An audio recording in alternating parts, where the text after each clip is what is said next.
మహాభారతం తెలుగు అర్థం మనం చేసుకుంటున్నాం.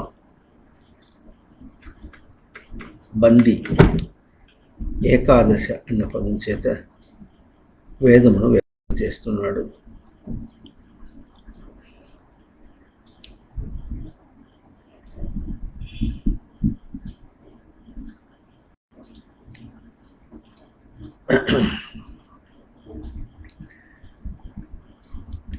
భాషలో పదములన్నీ ఒకే అర్థాన్ని చెప్తున్నాయి. ఉనికి యొక్క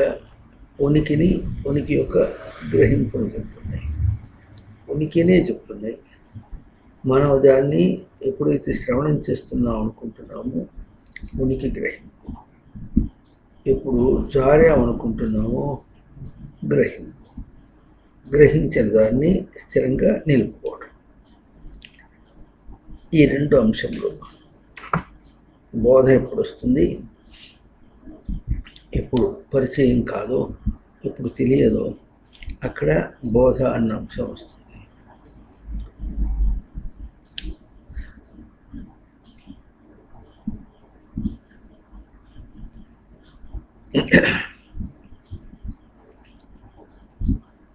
అయితే సృష్టిలో తెలియకుండుట, లేకుండుట, అందువలన గ్రహించుట అన్న అంశములు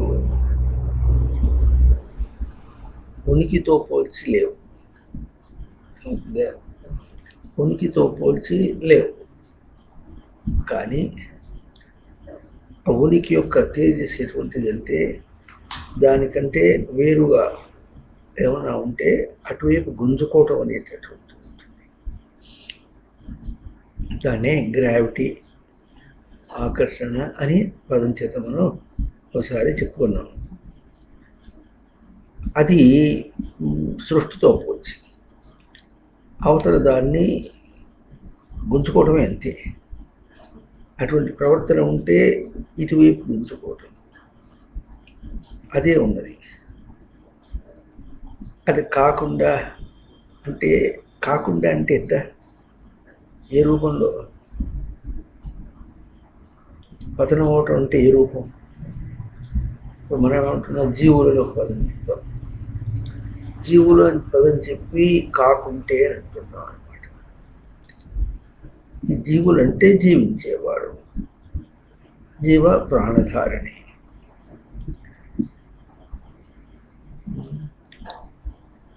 అధిష్టాన సమధ్య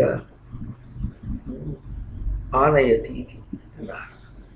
ప్రతితేన ఆనయతి, తీసుకుంటున్నాడు. ఇది ప్రాణం, దాని ధారణ. ఎట్లా తీసుకుంటున్నాడు? అధిష్టాన సమ్మతిగా తీసుకుంటున్నాడు. అధిష్టాన సమ్మతి అంటే అధిష్టానము ఇట్లా ఉంది, తనకు ఆధారంగా ఉంది. ఇది మళ్ళీ అధిష్టానం ఒక స్వరూపము, అది ఇంకోడానికి ఆధారము అన్న మాట సృష్టిలో వాస్తవానికి లేదు. ఏదైనా బయటికి అనే మాట అనుకుంటే ఇవన్నీ కూడా సృష్టితో పోల్చి కాదు, మనతో పోల్చి. అక్కడి నుంచి సోదెంత మొదలు, సోదెంత మొదలు, సాధన సోది అన్నమాట. సాధన సోదెంత అప్పుడు మొదలవుతుంది. మొదలయ్యి అదిట్ట ఇదిట్ట అని అన్నప్పటికీ కూడా అది ఎట్లా ఉంటుంది? దాన్ని గ్రావిటీగా తీసుకుంటుంది. ఎందుకు? అధిష్టానంగా ఉంది కనుక గ్రావిటీ. ఈ గ్రావిటీ అనే పదాన్ని మళ్ళీ ఒక్కసారి మన పోలికతో అర్థం చేసుకుందామంటే, తెర మీద సినిమాని మనం ఏం చేసాం? ప్రొజెక్ట్ చేసామన్నాం. ప్రొజెక్ట్ అంటే దాని మీద వేయుట అర్థం. అది వేసినప్పుడు అది అక్కడ దాకా వెళ్ళేటప్పటికి అదేం చేసింది? గ్రావిటీతో తీసుకున్నాను. తీసుకొని నేను ఎట్లా చూపిస్తే అట్లా, ఫిల్మ్తో ఏ సంబంధం లేదు. నన్ను తీసేసావా, నీ సినిమా అవుతుంది అని ఎట్లా ఉంటుందో అది. ఇది బాగా గొప్ప విశేషం. అట్లాగే మనం ఏం చేస్తున్నామంటే, మనం ఏదో బయట ప్రవర్తిస్తున్నాం అనుకుంటున్నాం. కానీ మన బయటంతా ప్రవర్తన అంతా ఎట్లా ఉందంటే అధిష్టానం అంతా ప్రొజెక్ట్ చేస్తున్నాం. అవుతుందా? ఇప్పుడు వెలుతురులో పోతున్నాం అనుకోండి, మీకు ఇక్కడ కనిపిస్తుంది, ఇక చూడండి నీడ కనిపిస్తుంది, చూడండి నీడ, ఆ నీడ, ఈ నీడ కనిపిస్తుంది. ఇప్పుడు ఆ నీడతో చూసామనుకోండి, ఆ నీడని నిజమునందు ప్రొజెక్ట్ చేసాం. చెయ్యి, ఈ చెయ్యి నీడ ఇక్కడ వచ్చింది చూసారా, ఇక్కడ ఉంది నీడ. ఆ నీడనితో పోల్చుకుంటే మనం ఏం చేసాం, ఆ నీడని చెయ్యి మీద ప్రొజెక్ట్ చేసి చెయ్యితో చూస్తాం. చెయ్యి లేకపోతే అక్కడ నీడ లేదు. ఇది ఎవరి మహిమ అన్నారన్నమాట. మహిమ అంటే మహి పూజాయాం ధాతు. ఎవరి మహిమ అంటే నిజం యొక్క మహిమ, ఏది ఉన్నదో దాని యొక్క మహిమ. ఎటువంటి మహిమ అంటే బయట నువ్వు ఎన్నెన్న చెయ్యి, అది మరి నిజ రూపంతో కానీ, అబద్ధ రూపంతో కానీ, ఛాయా రూపంతో కానీ, ఎటైనా సరే అది నిజమునే చెప్తుంది, కానీ వేరే దాన్ని చెప్పడానికి లేదు.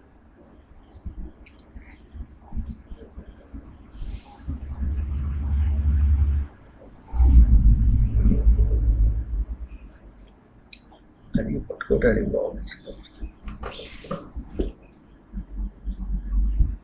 పుస్తకాన్ని పట్టుకున్నామంటే అది ఏం చెప్తుంది, నన్ను ఒక పట్టుకున్నది అంటుంది. లేకపోతే ఇట్లా నేను ఉండను, నేను అక్కడ ఎక్కడో పడి ఉంటా అన్నట్టుగా మాట్లాడుతుంది. ఇది దీని యొక్క పలుకు, అర్థమవుతుందా? కనుక ఈ విధంగా దేన్ని గురించి మనం బయటంతా మాట్లాడుకుంటున్నాము, అవన్నీ కూడా ప్రొజెక్షన్స్ ఆన్ ది రియాలిటీ. నిజమునందు ప్రొజెక్ట్ చేస్తున్నాం. నిజమునందు ప్రొజెక్ట్ చేసి నిజమునే చూడకుండా సినిమా చూసావంటే, తెర మీద వేసి సినిమా చూసావంటే, తెరను చూసావా అంటే తెర తెలియదేంటి, సినిమా మొదలు పెట్టబోయే ముందు తెర ఉంది అంటే నేను ఆలస్యంగా పోయినా. సరే ఆలస్యంగా పోతే పోయినా, అయిపోయిన తర్వాత తెర ఉందిగా, అయిపోయేదాకా చివరిదాకా కూర్చున్నప్పుడు కదా లేచి నువ్వు, అప్పుడు తెర ఉంది కదా. అది తెర సినిమాతో మాట్లాడుకున్నామే కానీ అది చెప్పేటటువంటి ఉదంతం మనం చూసుకోవాలి. ఇది బాగా బాగా బాగా బాగా మనం చేయవలసినటువంటి విషయం.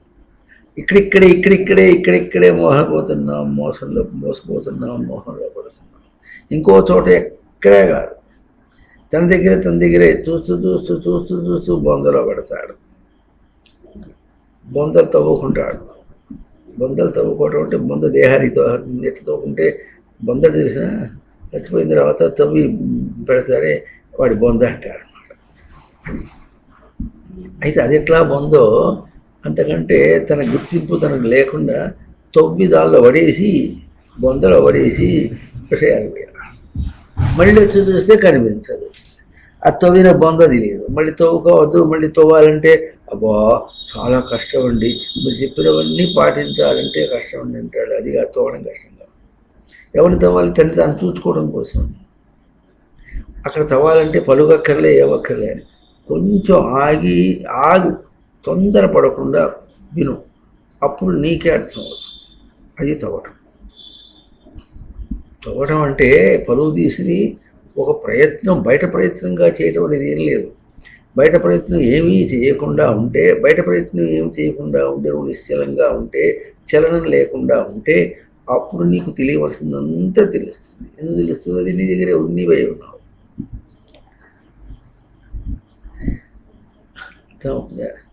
ఇది చాలా గొప్ప విశేషం. ఇది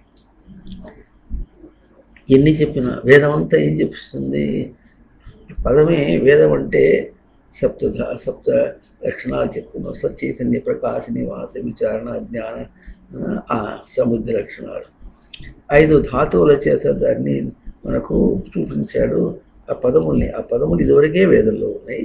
వాటిని 5 ధాతువుల చేత తత్వార్థంగా, దర్శనార్థంతో ఉన్నట్టుగా మనకు పాణిని మహర్షి వాటిని చూపించారు. ఇప్పుడు విశేషం ఏమిటంటే, వేదం అంటే అంతే. వేదాంతం అంటే గుండు గురిగించుకోవడం కాదు. ఈ సప్తలక్షణములకు అతి బంధనీయ ధాతు, బద్ధుడవై ఉంటున్నాం. అది ఇంతే. బద్ధుడవై ఉండాలి. బద్ధుడవై ఉండటం అంటే ఏమిటంటే పుట్టాడు ఎందుకు పుట్టాడో తెలియదు, తింటున్నాడు ఎందుకు తింటున్నాడో తెలియదు, చస్తున్నాడు ఎందుకు చస్తున్నాడో తెలియటం లేదు, తిరుగాడుతున్నాడు ఎందుకు తిరగాడుతున్నాడో తెలియదు, వచ్చిందంటాడు ఏం వచ్చిందో తెలియదు, పోయిందంటాడు ఏం పోయిందో తెలియదు, ఉన్నదంటాడు ఏం ఉన్నదో తెలియదు, లేదంటాడు ఏం లేదో తెలియదు, నావి అంటాడు ఏమిటో తెలియదు, నావి అంటే ఏమిటో తెలియదు, నేను అంటే తెలియదు, నావి అంటే తెలియదు. ఏది మీరు చెప్పండి చూద్దాం, ఇంతమంది ఉన్నారు. నావి అంటే ఏం అర్థం? నాది అని చెప్తున్నాగా, నాది అని చదివిస్తే అది ఏం చేస్తావు? నేను ఎక్కడ పెట్టుకున్నాను అది? ఐఎమ్ ది ఓనర్ అంటే ఏమిటో రిజిస్ట్రేషన్ పేపర్లో ఉంది ఓనర్.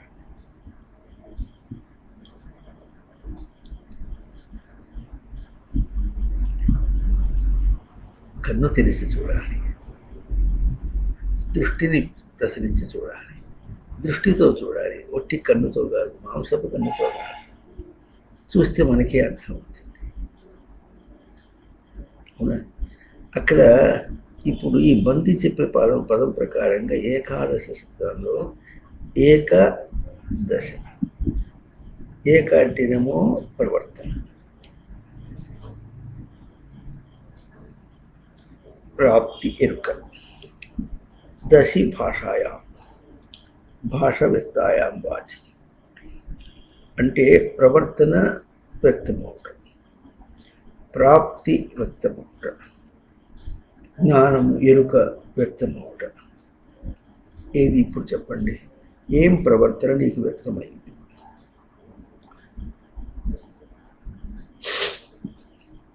నీ ప్రవర్తన ఏం వ్యక్తమైంది అంటే ఏం వ్యక్తమైంది? ముందు తన మొహం తన గర్మించలే, అవతల వాడు చూసి ఏమిరా వెక్కిరిస్తాను, పొగరెక్కిందే అంటాడు వాడు. నేను జలుబుతో చేస్తున్నా, నిన్ను నేనేం అనలే అంటాడు అనుకోండి. జలుబు అంటే ఒక మాట దొర్లేవా అంటే ఏమిటి అనే మాట వెంటాడి వస్తుంది. అది లోపల నుంచి పదం పలికాడు. ఆ లోపల నుంచి పదం అంటే లోపల అంటే ఏమిటి, దాని రూపం ఏమి? ఇక జోక్ కాదు, ఇక హాస్యం కాదు, ఏమైనా. దీనికి ఒక తమాషా, ఒక కథ చెప్తుండేవాడు. ఏం చెప్తుండేవాడు అంటే, తాతయ్య మనవాళ్ళకి కథ చెబుతున్నాడు. అవునా? ఏం చెప్తున్నాడంటే, వాళ్ళకి తెలిసిన ఒక రైతు అనమాట. ఆ రైతు ఏం చేశాడంటే 4 ఎకరాల పొలంలో నువ్వు పంట వేశాడు. ఆ నువ్వు పంట చేస్తే గబక్కు బాగా ఎదిగి వచ్చేసింది. చేస్తే ఈ మాట పంట బాగా వస్తుందని సంతోషపడ్డాడు. ఇక అనుకోకుండా బాగా గాలి దుమారం వచ్చేసింది. అది కోసే సమయానికి వచ్చింది, ఎండిపోయింది. బాగా కోసే సమయానికి వచ్చింది. కోసే దులిపితే ఎటువంటి ధాన్యం పడిపోతుందో ఆ సమయానికి వచ్చింది. అప్పుడు పెద్ద గాలి దుమారం వచ్చేటప్పటికి ఏమైంది, ఆ గాలి దీన్ని ఒలుచుకొని తీసుకెళ్ళిపోయి మొత్తం అంతా పడిపోయింది. మొత్తం అంతా ఇప్పుడు ఏముంది చూస్తుంటే వాళ్ళంతా రోజు చేను చూసేవాళ్ళు చూస్తున్నారు. ఏమిటి అట్లా చూస్తున్నారు అన్నాడు. అవును తాతయ్య, నువ్వు చెప్పావు కదా అంత ఎత్తుకుపోయిందని. ఏమి ఎత్తుకుపోయిందిరా అంటే నువ్వులను ఎత్తుకుపోయింది. ఇప్పుడు అర్థమైంది కదా. కనుక ఇప్పుడు ఏమిటంటే గాలి దుమారానికి ఎక్కడ చూసినా నువ్వే, ఎక్కడ చూసినా నువ్వే, పెంట కుప్పల్లో చూసినా నువ్వే, గడ్డివాములో చూసినా నువ్వే, చేల మీద చూసినా నువ్వే, సముద్రంలో చూసినా నువ్వే, తర్వాత మళ్ళీ మురుకాలలో చూసినా నువ్వే. వాళ్ళకి అప్పుడు అర్థమైంది గట్టిగా, మురుకాలలో చూసినా నువ్వే అని చేతులు జరుడికి ఓ తాతయ్య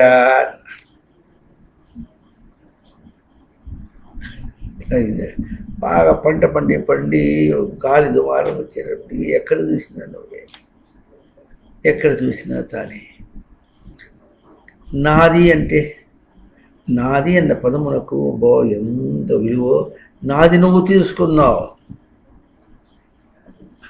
ఆ నాది అనే పదానికి ఎంత విలువ ఉందంటే అది అభిమాన అహంకారములకు దారి, అంత విలువ ఉందని. ఏది చెప్పు అసలు నాది అంటే? దాని స్వరూపమేమి. ఈ నాది అదేమో బయట చూపిస్తాడు, ఆ పదమేమో లోపల నుంచి వచ్చింది. అక్కడ ఆ పదమునకు తగినటువంటి పదము అక్కడ పదార్థం ఏమి లేదు, అది నాది అన్నాడు. అక్కడ అది ఉన్నది ఏమిటి, అది నాది. నాది అని లోపల నుంచి వచ్చింది. నాది అంటే ఏమిటి? నాది అంటే నాది అంటున్నాగా, ఇది కూడా తెలియదా నీకు? నీకేం తెలియదు పో అంటే.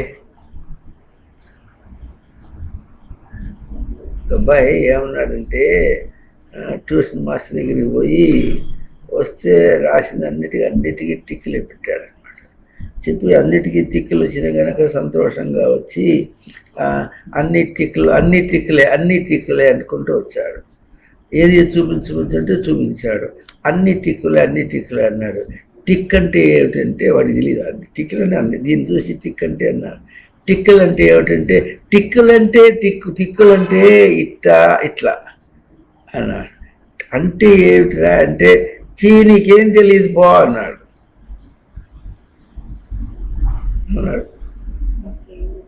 నీకేం తెలియదు పో అన్నాడు. అంటే టిక్ అంటే సరైనది చెప్పడానికి అర్థం కూడా తెలియదు. అలాగే నాది అంటే ఏమిటి తెలియదు. నాది అహంతా మమత. అబ్బా, ఇప్పుడు దానికి ఏదో ప్రవర్తన అంటాడు. ఇప్పుడు ప్రవర్తన అంటే అసలు ముందు ఎట్లా సచ్చిదానందముల యొక్క ప్రవర్తన ఇదంతా మనకి తెలియపరి బాగానే ఉంది. కానీ ఇప్పుడు ఎక్కడ ఏతీతి ఏక, ఏతి ప్రవర్తతే ఇది ఏక, ప్రవర్తన ఏకవన్న. అక్కడ ఏం ప్రవర్తన? ఇప్పుడు గోక్కున్నాం అనుకోండి, ఇది గోక్కున్నాం అనేటప్పటికి ఇప్పుడు అర్థమైంది. గోక్కున్నాడు, దురద పుట్టింది, గోక్కున్నాడు అన్నాడు. దురద పుట్టింది గోకినంటే దురద అంటే ఏమిట్రా? దురద అంటే తెలియదు. దురద ఇక్కడ పుడుతుందే ఇట్లా, అప్పుడు నువ్వు గోక్కుంటావే, అది దురద అంటే ఏం చెప్తున్నావు నీవు? అంటే ఏమిట్రా అంటే దాన్ని చెప్పుకుంటూ పోతున్నావే. నీ ప్రవర్తన ఏమి? గోక్కున్నానంటున్నాగా, గోక్కున్నా అనేది క్రియ నువ్వు చేసిన పని. అర్థమైందా? దురద అంటే ఏమైంది? ఇప్పుడు ఇక్కడే గోక్కున్నాను, ఇక్కడ గోక్కోలేదు, ఇక్కడ దురద పుట్టింది, అని గోక్కున్నాను. దురద పుట్టింది అంటే వాళ్ళ అమ్మ కడుపులో చూసిందా? గవుక్కుని ఇక్కడ ఏమైంది? దురదలాగా ఏమిటో మళ్ళీ ఇంకో పదం మాట్లాడాలి. అది ఏదో అయిందన్న. అది ఎందుకు అయింది అట్లాగూ? అప్పుడప్పుడు అవుతూ ఉంటుందంటే లోపల ఏమయ్యేది వచ్చింది అది కూడా చెప్పలేడు. ముఖం దురద వస్తే భౌతికంగా లోపల ఏమైంది చెప్పలేడు.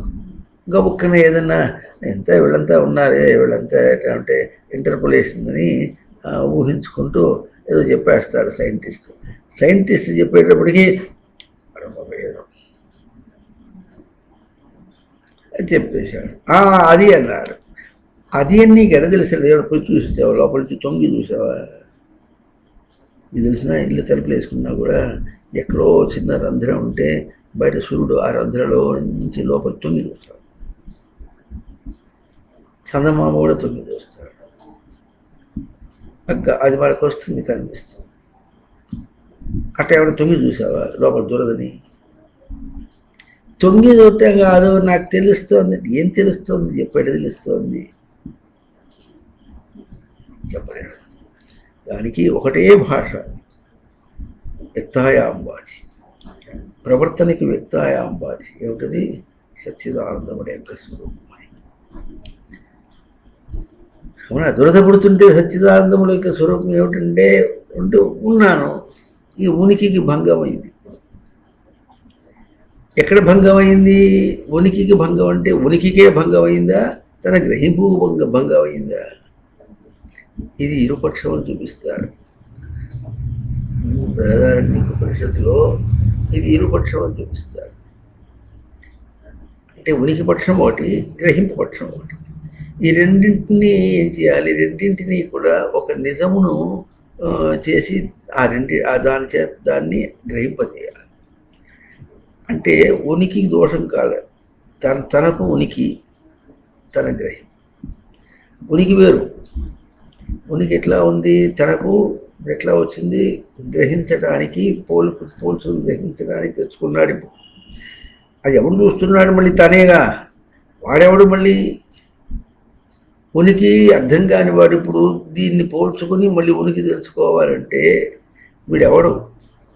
ఏమి తెలియదు దద్దమ్మ, వీడు తెలిసిన వాడు ఎట్లా అవుతాడంటే ఆ ఏమి తెలియదు దద్దమ్మ అనేటటువంటిదే దద్దమ్మ స్వరూపం. తెలిసిన వాడు అనేదేమో తనకు నిజస్వరూపం. అవునా? ఈ నిజస్వరూపం తనకు అధిష్టానం. ఇప్పుడు ఏం ప్రవర్తిస్తోంది? అధిష్టానమే ప్రవర్తిస్తోంది. గోక్కున్నాడు అనుకోకండి, అప్పుడు ఏం చేశాడంటే ప్రవర్తన ఏమి అంటే దురద పుట్టింది, గోక్కున్న, రెండు తప్పు. గోక్కునుట అనేదేమో చేసిన పని, దురద పుట్టింది అనేదేమో ఒక వికారం, దేహంలో కలిగినటువంటి ఒక వికారం. ఇది దాంతో తనకి ఏమి సంబంధం లేదు. తను ఏం చేశాడు, ఆ వికారము ఏం చేసింది, తనకు వికారం, తన గ్రహింపుకు వికారమే. గ్రహింపుకు వికారాన్ని ఏం చేశాడు, ఎక్కడ గ్రహింపు వికారం కలిగిందో దాన్ని మర్దన చేశాడు. అప్పుడు ఏం చేశాడు, వికారమును మర్దన చేశాడా, దురదను గోక్కున్నాడా? కాసేపు ఆగితే ఇట్లా విచారణ చేస్తే తెలుస్తుంది ఏం చేశాడు. వికారమును మర్దన చేశాడు. వికారమును మర్దన చేశాడా? ఎందుకు చేయాల్సి వచ్చింది వికారమును మర్దన అంటే వికారం తనకు స్వరూపం కాదు కనుక అని ఎవరు చెప్పారు? ఇప్పుడు అక్కడ ఎవరు చెప్పలా, తనకే తెలుసు. వికారం తన స్వరూపము కాదు అన్నటువంటి తన తేజస్సు చేత ఒక వికారమును మర్దన చేసి ఏం చేశాడు, వికారము లేనటువంటి తన స్వరూపాన్ని నిలుపుకున్నాడు. ఇది ప్రవర్తన. గోక్కోలే, విన్నాడా లేదా? ఇట్లా అంటే ఏమర్థం, ఇట్లా విన్నాడా లేదా?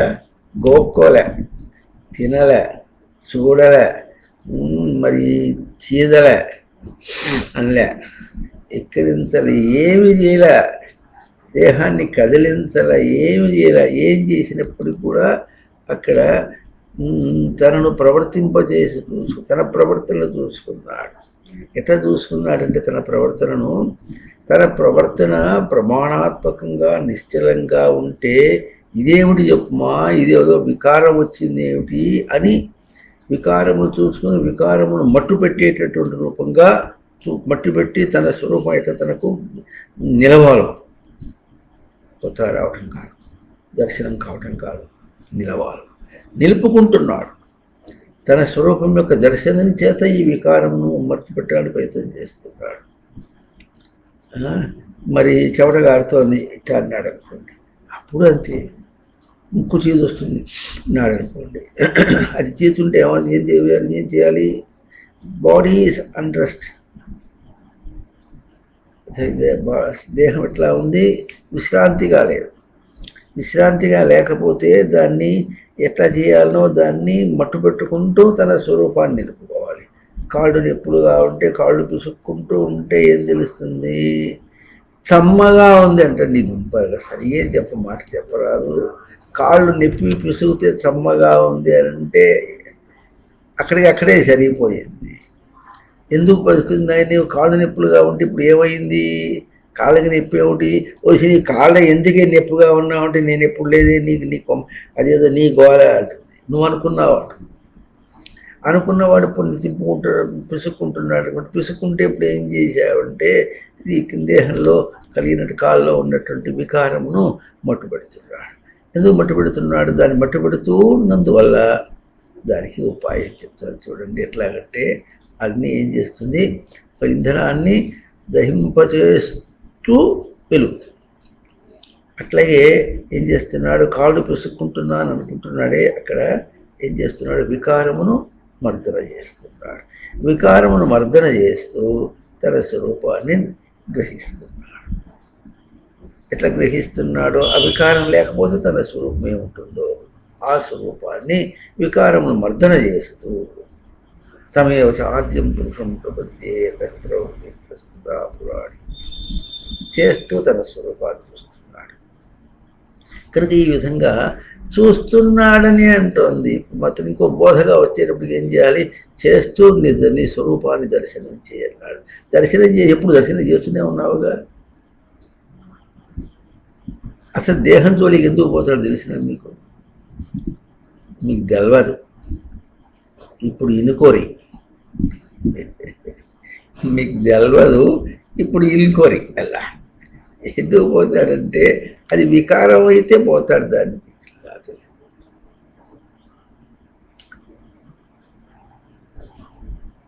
వింటున్నారా లేదా? అంతే లెక్క. పొద్దున్నే లేసే తిండి కింద పోయినాడంటే వికారం. ఈ వికారాన్ని కూర్చుకున్నాడు బాగా. కూర్చుకునేటప్పటికీ అవి రాజ్యం చేస్తున్నాయి. ఎట రాజ్యం చేస్తున్నాయి అంటే ఇప్పుడు మన దేశంలో ఇన్ని మరి అధ్యక్షుడు ప్రెసిడెంట్ ఉన్నాడు, ప్రైమ్ మినిస్టర్ ఉన్నాడు, ఇంకా మిగతా బలగం అంతా చాలామంది మంత్రులు ఉన్నారు సెంట్రల్లో.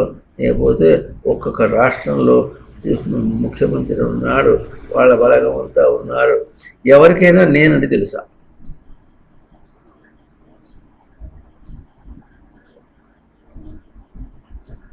యథా రాజా తథా ప్రజ. పాలకుడికి తెలియకపోతే పాలన చేయబడిన వాడికి కూడా తెలియదు. అర్థం కాలేదు. కనుక ఇట్లా తెలియకుండా వాళ్ళు పాలన చేస్తున్నారు. వాళ్ళు ఎంత పాలన చేస్తున్నారంటే వాళ్ళ దగ్గర పోలీస్ ఫోర్స్ ఉంది, దండన ఉంది, శిక్షణ, జైలు వేయటం అంత అన్నీ ఉన్నాయి వాళ్ళ దగ్గర. ఏమీ తెలియని వాళ్ళ దగ్గర అన్ని వాళ్ళు ఏం శిక్షణ చేస్తారు వాళ్ళకే తెలియదు. ఏం చేస్తారు, దేనికోసం శిక్షణ చేస్తారు ఏం తెలియదు. అంటే పరమార్థం తన దగ్గర ఏం పలుకుతోందో తెలియటం అనేటటువంటిది వాళ్ళకి లేదు. చేస్తున్నారు ఎట్లాగో. ఇది మనం మనుషులతో పోల్చి మాట్లాడుకున్నాం, మంత్రులతో పోల్చి మాట్లాడుకున్నాం. ఇప్పుడు మనుషులు మంత్రులతో పోల్చకుండా తనకి ఎన్నో విషయాలు ఎన్నో అలవాటు చేశాడు. అన్నిట్లో అసలు దాని జోలికి ఎందుకు పోయినాడు? ఆ వికారాన్ని ముట్టపెట్టడం కోసం పోయినాడు. ఆ మాట మనకు తెలియదు. తెలియకపోతే వాటన్నిటినీ పోషిస్తున్నాడు. పోషిస్తుంటే ఏం చేస్తే అవి పాలన చేస్తాయి. అవి పాలన చేస్తుంటే ఏం చేస్తారు? మరి పోలీసు వాడు పట్టుకుంటే ఏం చేస్తాడంటే మరి పోవాల్సింది, ఎవడైనా పోవాల్సింది. దేహాన్ని ఎత్తుకుపోతాడు, ఎవడైనా తీసుకుపోతాడు, వాళ్ళు ఏదో చేస్తారు. వాళ్ళ ప్రకారంగా ఎంత చేయాలో యమధర్మరాజు ఎట్లా చేస్తాడో అట్లా చేస్తారు వాళ్ళు కూడా. యమధర్మరాజు చేసి దేని మీద?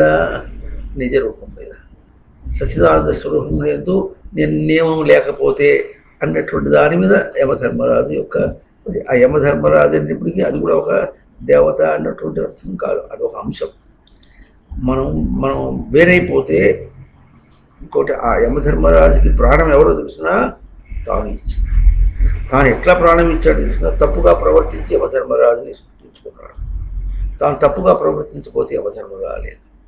క్రియతే తస్యేయన్నోపి నా చర్చ.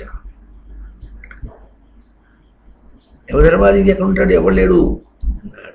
ఎక్కడ ఉంటాడంటే నీకు సంబంధం లేదు. పోలీసు వాళ్ళ పోర్షన్ ఎంతమంది ఎవరు తప్పు చేసేవాళ్ళు పట్టుకుంటారు. అందరినీ పట్టుకోవట్లేదే వాళ్ళు, అందరిని తీసుకెళ్ళి లాకప్లో పెట్టట్లేవాడు. అట్లాగే యమధర్మరాజు కూడా. అయితే యమధర్మరాజు ఎక్కడ ఉన్నాడు? మనకు మాటికి ఉన్నాడు. ఎందుకున్నాడు? మాటి మనం తప్పులు చేసేస్తున్నాం కనుక ఉన్నాడు అన్నమాట. కనుక ఇప్పుడు మనం ఏం చేస్తున్నాము అంటే ప్రవర్తన. ఏం ప్రవర్తన అంటే వికారము మర్దన చేస్తున్నాము. ఇది వ్యక్తం కావాలి.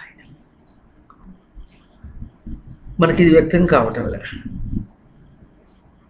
కదా, కాళ్ళు విసుక్కుంటున్నా, అన్నం తింటున్నా, ముక్కు చీముడు చీదుకుంటున్నా, చెమట వస్తే మూత తుడుచుకున్నా, చంకలోంచి చెమట వస్తుంటే తుడుచుకున్నా, లేకపోతే తలకాయ నొప్పి వస్తే ఇట పట్టుకున్నా, కళ్ళు భారంగా ఉంటే ఇట పెట్టుకున్నా, శ్వాస రాబోతే చెవులు వేసుకుని చెవులు మూసుకుంటే శ్వాస వచ్చింది అంటాడు. చెవులు మూసుకుంటే శ్వాస వచ్చింది అంటాడు. కానీ ఆ శ్వాస వస్తే ఇప్పుడు రాబోయే శ్వాస పోతే ఇప్పుడు నీకు ఏం ఎవడు ఏడ్చేవాడు ఎవడున్నాడంటే అది ఎట్టంటే మా ఆవిడ ఏడవదు. ఇంత మా ఆవిడ ఏడవదు అన్నవాడికి ఎంతమంది చచ్చిపోతే వాళ్ళ ఆవిడలు ఏడుస్తూనే ఉన్నారా? మీకు తెలిసిన ఆవిడ చచ్చిపోతే, మా ఆయన చచ్చిపోతే ఆవిడ ఏం చేస్తుంది, పోయే వాళ్ళతో చచ్చిపోయిన వాళ్ళతో మనం పోలేమని అనుకొని మొత్తానికి కాసేపు ఏడ్చి ఆ తర్వాత ఏం చేస్తుంది, ఆయన వల్ల పెన్షన్ వచ్చింది అనుకో, అప్పుడు ఆయన ఉండేప్పుడు సరిగ్గా డబ్బులు ఇచ్చేవాడు కాదు. ఇప్పుడు తనకు అధికారం వచ్చింది. బాలే ఇప్పుడు ఎంత జల్సాగా తిరుగుతుందంటే స్వేచ్ఛతని ఇష్టం వచ్చినట్టుగా. ఆ ఇష్టానిష్టములు పరమార్థములు ఆయన ఉన్నప్పుడు పరమార్థాన్ని కాసేపు సంస్కారాన్ని పోవటానికి కూడా అన్ని అడ్డంకులు ఉండేవనుకోండి.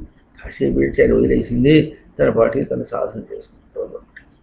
లేకపోతే ఇంకోటి ఎట్టుంటాడు, ఇంకో ఆమె ఎట్లా ఉంటుంది, తన పాటికి తను దేశాల బడి చూస్తుంటే కూతుళ్ళు కొడుకు డబ్బులు పోతూనే ఉంటుంది, ఏదో మన వాళ్ళతో వాడుకుంటుంది, తన డబ్బులు వాడికి పడి అక్కడ ఖర్చు పెడుతుంది, ఏదో చేస్తుంది మొత్తానికి. లేకపోతే అంటి పుట్టిన అగ్రహారాల్లో కొంతమంది ఉన్నారు, వాళ్ళని పట్టుకొని తను ఏదో సాధన చేస్తున్నాను, పుణ్యం భక్తి చేస్తున్నాను అనుకొని తన చేతిలో డబ్బులునే కనుక వాళ్ళకి ఇచ్చేసి, వాళ్ళు నువ్వు డబ్బులు ఇస్తున్నావు కనుక వాళ్ళు నిన్ను ఆదరించి ఏవో ఉంటూ ఉంటాయి. అవునా? పెన్షన్ రాదనుకో, పెన్షన్ రాకపోతే ఎట్లా ఉంటుంది, కొడుకుల దగ్గరికి పోయి చేస్తారు. ఆ కొడుకులు ఎట్లా ఉంటారు, ఆయన ఉన్నప్పుడు బాగా చూసుకునేవాళ్ళు, ఆయన చూసుకునేవాడు కాదు, డబ్బులు లేవు. ఇప్పుడు కొడుకులు బాగా సంపాదిస్తున్నారు కనుక ఇప్పుడు ఆవిడ ఒక రోజుల్లో మట్టి గాజులు వేసుకోవడానికి దరిద్రం లేకపోతే ఒక మట్టి గాజు ఏదో వేసుకుంటూ తిరుగుతున్నట్టు ఉంటుంది. ఇప్పుడు ఇక్కడి నుంచి ఇక్కడ దాకా బంగారు గాజులు వాడు వేయిస్తారు, పట్టు చీర కొనిస్తారు.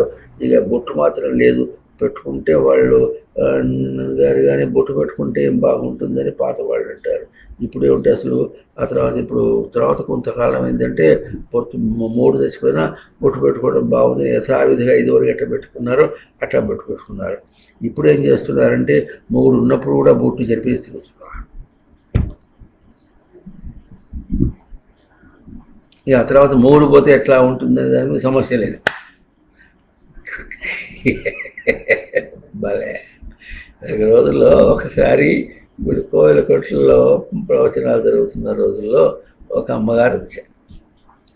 ఆ అమ్మగారికి భర్త చనిపోయినాడు. ఆమె ఉద్యోగం చేస్తుంది, ఆమె కూడా 50 సంవత్సరాలు దాదాపు ఉంటుంది, 45-50 సంవత్సరాలు ఉంటాయి, చిన్నపిల్ల ఏం కాదు. మరి ఆమె ఒక స్వామిని గారి దగ్గరికి పోయి ఈ ప్రశ్న అడిగిందట, ఎట్లా బొట్టు పెట్టుకోవచ్చా అని. అంటే వెనక రోజుల్లో మూడు పోతే బొట్టు పెట్టుకునేవాళ్ళు కాదనమాట, అన్నీ త్యజించి ఉండేవాళ్ళు. అప్పుడు ఆమె అడిగితే పెట్టుకోవచ్చమ్మా, మొగుడు రాకమునుపు నీకేమున్నాయి అని ఉంచుకో, మొగుడు వచ్చినప్పుడేమో వచ్చింది తాడి బొట్టు వచ్చింది కానీ అది పీకవతలు వారేసే ఉంటుంది. భలే చెప్పింది, ఆడవాళ్ళకి ఆడవాళ్ళని. ఆ తర్వాత మళ్ళీ ఇక్కడికి వచ్చింది, మళ్ళీ వచ్చి అడిగితే అమ్మా అది వైరాగ్య విషయం చెప్పారు, నేను సన్యాసితో సమానంగా గౌరవించింది సమాజము కనుక అన్నిటినీ సర్వసంగ పరిత్యాగం చేసి ఉండటం అనేటటువంటి విషయం చెప్పింది. నీకు కావాలంటే విభూతి పెట్టుకో అని ఇట్లా చెప్పేటప్పటికీ ఆమె చెప్పిందే బాగుంటుంది. లోకం అవునా? అందువల్ల ఇప్పుడు ప్రవర్తన ఏమి, చివరికి భర్త మూడు పోతే చేసి చెప్పింది కూడా తన్ని ఇట్లా సర్వసంగ పరిత్యాగంలాగా చూపించేసి పరమార్థమునకే దారి చూపించేటట్టుగా ఉంటే దాన్ని కూడా పోషించలేక అర్థమవుతుంది. ఇప్పుడు ప్రవర్తన ఏమి, ఆ ప్రవర్తనని వ్యక్తం ఏమి చేస్తున్నారు. ఒకవేళ అట్లా కాదండి, పాత వాళ్ళని దీన్ని నమ్మి వాళ్ళు ఏం చేస్తారు, బొట్టు పెట్టుకోకుండా అవసరమైతే కాస్త స్నానం చేసి విభూతి పెట్టుకుంటారు, అదే పోతుంది, మళ్ళీ అట్లాగే ఉంటారు. అది చక్కగా పాటించారనుకుందాం. ఇంకా కొంతమంది, మేము ఒకసారి ఇక్కడ హైదరాబాద్లో ఒక చిన్న పిల్ల, ఎంత మహా ఉంటుంది అంటే 22 ఏళ్ళు ఉంటాయేమో, 23 ఏళ్ళు ఉంటాయి అంతే. పిల్లకి మూడు పోతే చక్కగా ముండనం చేయించుకొని ఇది వేసుకొని అంటే ఆచారమును పాటించి, అయితే ఆచారమును పాటించినప్పుడు కూడా ప్రవర్తన లేదు. ఏం ప్రవర్తన లేదంటే ఎందుకు చేస్తుందో తెలియదు. ఎందుకు చేస్తున్నాం తెలియదు కనుక అక్కడ ప్రవర్తన లేదు. ప్రవర్తన అన్న పదం ఎప్పుడు ఎట్లా వస్తుందంటే గుర్తించి తెలివితో మన ఆచరణగా చేసినప్పుడు దాన్ని ప్రవర్తన అంటారు. అది లేకపోతే ప్రవర్తన కాదు. అంటే ఇప్పుడు ఆచరించింది అందామా, చేసినప్పటికీ కూడా కాదు. చేయనప్పుడు తెలియకుండా వదిలిపెట్టేసిన వాడు ఎట్టాగో, నిర్లక్ష్యం చేసిన వాడు ఎట్టాగో, తను కూడా చేసినప్పటికీ కూడా కాదు. అందుకనే ఏమవుతుంది, తర్వాత పరంపర వాళ్ళని తాను కాపాడలేకపోయింది, విలువ చెప్పలేకపోయింది. పెళ్లి చేసుకుంటే విలువ ఏం తెలియలేదు కనుక వాళ్ళకి తన అమ్మలు ఏం చెప్పారు, ఏం చేశారు, మొత్తానికి అదొక ఇట్లా గాలివాట అని వెళ్ళారు కనుకనే పెళ్లి చేసిన పిల్లలకి ఏం చేయాలి, ఎట్లా ఉండాలి అది తెలియదు. వాళ్ళకి ఏం చెప్పాలి, ఎట్లా చెప్పాలి తెలియదు. కష్టనిష్ఠురాలు మాత్రం వాళ్ళే. పిల్లలైతే చేసాం, కష్టనిష్ఠురాలు వస్తే ఏం చేస్తాం, కష్టనిష్ఠురాలు మనం ఆదుకోవాలి. అక్కడ పెళ్లి చేసి పంపించినా మనం ఆదుకోవాలి. ఇది తెలిసేటప్పుడు వాళ్ళు ఏం చేస్తారు, మీ నాన్న ఉన్నాడుగా, మీ నాన్న అది పట్టుకురా, వాళ్ళ ఆదరణ కావాలి, వాళ్ళు ఆదుకోవాలి అని వాళ్ళు. ఆ తర్వాత కొంతకాలం అయిన తర్వాత ఏమైంది, ఇప్పుడు ఇటీవల గాలివాటం, మగపిల్లలు తక్కువ మంది అయినారు, ఆడపిల్లలు కాదు, మగపిల్లలు ఎక్కువ మంది అయినారు, ఆడపిల్లలు తక్కువైనారు కనుక ఇప్పుడు ఏం కావాలి, తిరిగి పంపులు వరకట్నం పోయి ఇప్పుడు ఏం కట్టినది, కన్యాశుల్కం ఇచ్చి పెళ్లి చేసుకోవాలి. పెళ్లి ఖర్చు అంతా అంతే, మీరు అమ్మాయిని ఇస్తే చాలా ఖర్చు అంతా మేము చేసుకుంటాం అని పెట్టుకుంటాం అన్నదాకా వచ్చింది. ఇదన్నాళ్ళు ఉంటుంది. ఇప్పుడు ఏం చేసావు, ప్రవర్తన ఏం వ్యక్తం చేసావు, నీ ప్రవర్తన నీకేం వ్యక్తమైంది తెలియదా? మన వాళ్ళు ఏం చేస్తారంటే ఏకాదశికి ఉపవాసం ఉండి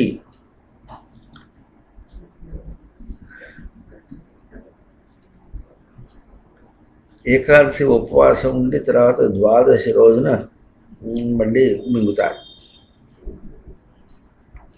అది కూడా ఏదైనా విశేషంగా కావాలంటే ఉపవాసం ఉండి ఆ రోజున ప్రతి ఏకాదశికి ఉపవాసం ఉంటారు కొంతమంది. దాన్ని రెండు విధాలుగా లోకంలో కూడా దేహాన్ని పోషించడంలో 15 రోజులకు ఒక మాట ఉపవాసం ఉంటే కడుపుతో శోధన అవుతుంది, శుద్ధి అవుతుంది అనేటటువంటి విషయం కూడా ఒకటి ఉన్నది. అది దేహం కోసం చేశాడా అంటే ఎంత శోధన చేసి శుద్ధి చేసి అది పోయేది అది ముంచుకు వస్తుంది. ఏ ముంచు రాకపోయినా సరే నీ లోపల బలహీనమైపోయి అది పోయేది అయిపోయా. అట్లా కాకుండా దేహం పోతుందని కాకుండా, దేహం కోసమని కాకుండా, అది ఏకాదశి వ్రతం చేస్తే వస్తుందండి, పుణ్యం వస్తుంది. అంటే ఏమిటండి తెలియదండి. పుణ్యం అండి తెలియదు. ఈ తెలియదు అనేటటువంటి సృష్టి రాలేదు.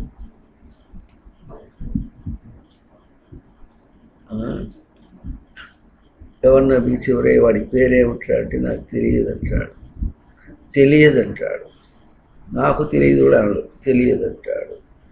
ఓహో వాడి పేరు తెలియదా, ఓ తెలియదు ఇట్రా అని పిలిస్తే నాకు తెలియదు అనరు. దాన్ని ఏం చేయాలి, షార్ట్ కట్ అనమాట. వాడి పేరు నాకు తెలియదు వేరు, పేరు ఏమిటంటే తెలియదు, అంటే తెలియదు అనే వాడి పేరు.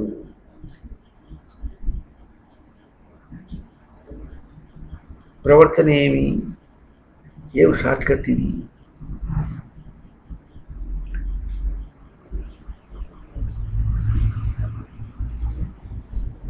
ప్రవర్తన అంటే చెప్పుకున్నాం, తను గుర్తించుకుంటూ చేసినటువంటిది, ఆచరించినటువంటిది, ఆ స్మృతోచరం గుర్తించుకుంటూ ప్రవర్తించిన దాని వెనక తీసుకుంటుంటే అది ప్రవర్తన.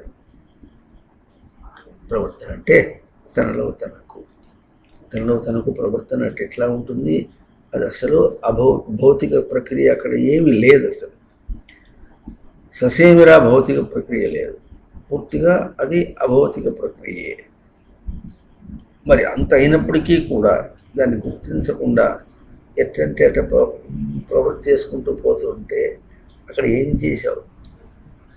దాన్ని చెప్పినట్టుగా కాళ్ళు నొప్పులుగా ఉంటే పిసుక్కున్నానని ఆ మాట చెప్పేసేటప్పటికి కాళ్ళు ఎప్పుడుగా ఉంటే మనకు తెలుస్తుంది. పిసుక్కుంటే చమ్మగా ఉంటుంది, తెలుసు. అయిపోయింది. ఏం చేశావు తెలియదు, నిజంగా ఏం జరిగింది తెలియదు. అక్కడ ఏం జరిగిందంటే ముందు నొప్పి ఎడ తెలిసింది, పిసుక్కోవటం ఎడ తెలిసింది. పిసుక్కోవటం అంటే ఏం చేశావు? ఆ పిసుక్కున్న దానివల్ల నీకేదో చమ్మగా ఉందంటే అంటే ఏమిటి?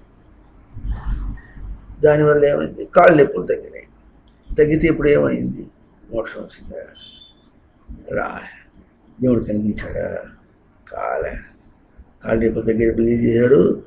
మళ్ళీ కథం తొక్కి పడ్డాడు దేశాల మీద. అర్థమవుతుందా? కనుక ఏం ప్రవర్తించావు? ఏకాదశి ఏది? ఏకాదశి వ్రతం అయితే చేశాడు అంటే ఏం చేశాడు? ఏకాదశి వ్రతంలో ఏం చేస్తారు? ఉపవాసం ఉంటారు. అది ఉపవాసం కాదని ఎగతాళి చేసేవాడు రోజుల్లో. ఉపే ఉప్పు పిండి సమీపే యో వాస ఉపవాస. ఉపయ సమీపే అని అర్థం చెప్తుండేవాడు ప్రసిద్ధార్థం. ఇదే సమీపం అంటే ఉప్పు పిండి సమీపం.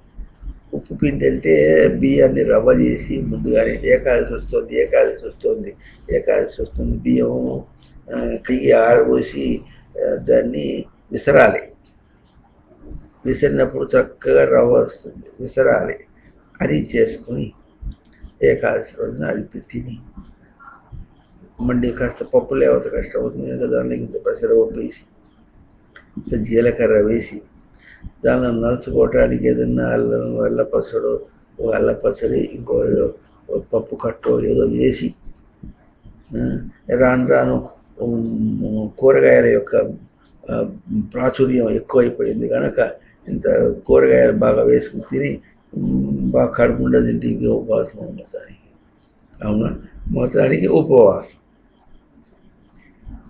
ఉపవాసం అంటే నిరంతర భద్రంగా ఉండాలి అర్థం. ఎప్పుడు? ఏకాదశి ఎందు అర్థం. అంటే ఏకాదశి అంటే ఏం ప్రవర్తిస్తున్నావో ఆ ప్రవర్తనని వ్యక్తం చేయాలి. నీకు వ్యక్తం కావాలి, ఆ వ్యక్తమయ్యి నీకు తృప్తి చెందాలి. ఇది ఏకాదశి. ఈ ఏకాదశి ఎందు అంటే నిరంతర ప్రవర్తన ప్రాప్తి ఎరుక ఎందు భద్రత గ్రహం. ఇది ఉపశబ్దానికి. వాసం అంటే ఉపక. నిరంతర ప్రవర్తన ప్రాప్తి ఎందు భద్రత అనే పదం ఎప్పుడు వస్తుంది? తనకు నిరంతర ప్రవర్తన ప్రాప్తి ఏమిటి? తనకు తనయందే ప్రవర్తన. తనకు తనయందు ప్రవర్తన ఉండి ఆ ప్రవర్తనని ఎక్కడేం చేశాడు? బయట కాళ్ళు పూసుకోవటంలోనూ అదే అనమాట. అంటే ఇది బయట ఇప్పుడు అందుకని బయటది వికారం. వికారమును మర్తు పెట్టడం. వికారమును మట్టు పెడితే తనకు తనయందు ప్రవర్తన. ఇది ఏకాదశి. ఇది ఉపవాసం ఉండాలి. అదే అంటే నిరంతర ప్రవర్తన. కాళ్ళు పీసుకుంటున్నప్పటికీ తను ఉన్నాడు. కాళ్ళు పీసుకోవడం అంటేనే తను భద్రంగా నిలుపుకుంటున్నాడు. వికారం నుంచి తప్పించి వికారమును భద్ర చేసి తను ఉంటున్నాడు. ఇది ఉపవాసం. అర్థమైందా? కనుక ఏకాదశి ఇది ప్రవర్తన. ఈ ప్రవర్తన ఎందుకు వ్యక్తం చేయటం? ఈ ప్రవర్తన ఎందుకు వ్యక్తం చేయటం అనేటటువంటి తనకు ఉపవాసం. అంటే నిరంతర భద్రమైనటువంటి వాసం ఉంటున్నాం. ఇది ఏకాదశి ఉపవాసం. మనం ఏం చేసాము? మరి ఉప్పు పిండి బాగా తిన్నాడు. అయితే ఏం చెప్పారంటే ఉపవాసం ఉంటారు కనుక శోష వస్తుందేమో అని ఏం చేశారు? తెల్లవారుజామునే లేచి పూజ చేసుకుని సూర్యోదయం కాకుండానే తినేసేయాలి కూడా చెప్పేశారు. ఎందుకు చెప్పారంటే ఇప్పుడు శోష పడిపోతేస్తాడేమో అని చెప్పారు. అంతేగాని అట్లా తినాల్సిన అవసరం ఏం లేదు. మళ్ళీ యథావిధిగా రోజు ఎన్ని గంటలకు తింటాడో అట్లా తినొచ్చు, సరిపోతుంది. అయితే మొట్టమొదటి ముద్దలో ఏం చేస్తాడు, ఏ ఉసిరికాయ పచ్చడి అవి వేసుకోవాలన్నారు. అది ఎందుకన్నారంటే దానిలో పుణ్యం పురుషార్థం ఏం లేదు. ఒక రోజల్లా తినకుండా ఉంటే దానికి ఈ ఉసిరికాయ పచ్చడి లాంటిది కొంచెం వేసుకుంటే అది దేహానికి హితవుగా ఉండి మళ్ళీ తర్వాత తినగలుగుతాడు. ఆ అర్థమే తప్ప అక్కడ పరమార్థం ఏం లేదు, ప్రవర్తన ఏం లేదు. ఉసిరికాయ పచ్చడి వేసుకోమన్నారు, ఉసిరికాయ పచ్చడి వేసుకో. ఉసిరికాయ పచ్చడి వేసుకున్నాడు కానీ తినకుండా ఉన్నంత మాత్రం వల్ల ఏమవుతుంది, కడుపులో ఎట్లగా ఉంటుంది. అందుకని ముందు ఆవకాయ పచ్చడి వేసుకోవాలి. ఆవకాయ పచ్చడి తిన్న తర్వాతనే ఏమైనా సరే. మరి నువ్వు బ్రాహ్మణుడు ఇరువురా, నువ్వు అట్లా తినకూడదురా. బ్రాహ్మణుడు ఎట్టున్నాడు, బ్రహ్మణ హయం బ్రాహ్మణ, వాడు ఎదిగేవాడుగా ఉండాలి. అన్నం తినాలంటే ముందు పప్పన్నం తినాలి. ఉట్టి పప్పన్నం తింటే ఇంకా మంచిది. ఉట్టి పప్పన్నం తిని ఆ తర్వాత ఇంకా వేరే పప్పు కరగేరు పప్పు ఉంటే అది పప్పు తిని, తర్వాత కూర ఉంటే కూర తిని, ఆ తర్వాత అప్పుడు పచ్చడి అవుతే పచ్చడి తిని, పచ్చడి చివరికి తినాలి. ఆ తిన్న తర్వాత మజ్జిగను తినేటప్పుడు కూడా మొట్టమొదట కొంచెం మజ్జిగ బాగా కలుపుకొని చేతిగా వాసన లేకుండా ఉండాలి. అసలు కారం వేసుకోకూడదు. కారం వేసుకోకుండా ఉంటే ఈ ఉధృతం తగ్గుతుంది. ఉప్పు వేసుకుంటే ఉప్పు వాసన కూడా రాకుండా ఉండాలి. అట్లా కొంత అన్నం తినేసిన తర్వాత మళ్ళీ ఇంకొంచెం మజ్జిగన్నం కలుపుకుంటే అప్పుడు చేతికి వాసన లేకుండా, చేతికి మజ్జిగ వాసనే ఉంటే అన్నం తిన్న తర్వాత ఉత్తర ఆపరేషనాన్ని పెట్టుకొని అట్లా నీళ్లు పోతాడు. ఆ నీళ్లు వదిలేటప్పుడు చేతికి కారం వాసన ఉండకూడదు, ఉప్పు వాసన ఉండకూడదు. మజ్జిగ పోసుకుంటే జలుబు చేస్తుందని అనేటటువంటి విజ్ఞానులు పనికిరాని వాళ్ళు లోకంలో చాలామంది ఉన్నారు. వాళ్ళు చెప్పిరే నీకు మజ్జిగ వేసుకుంటే జలుబు చేస్తుందని. ఆ కారం బితుకు తింటేగా ఉంటుంది.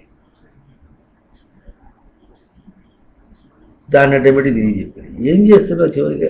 అంత తిక్క ఎక్కడెక్కడ తిరుగుతున్నాడు, అంత తిక్క అంత బయట భాషలో బాగా అల్లుకు అంత దాకా పోయి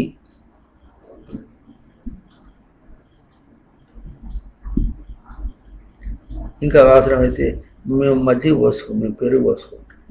పెరుగు పోసుకుని పెరుగుతాడా? ఎంత పెరుగుతాడు?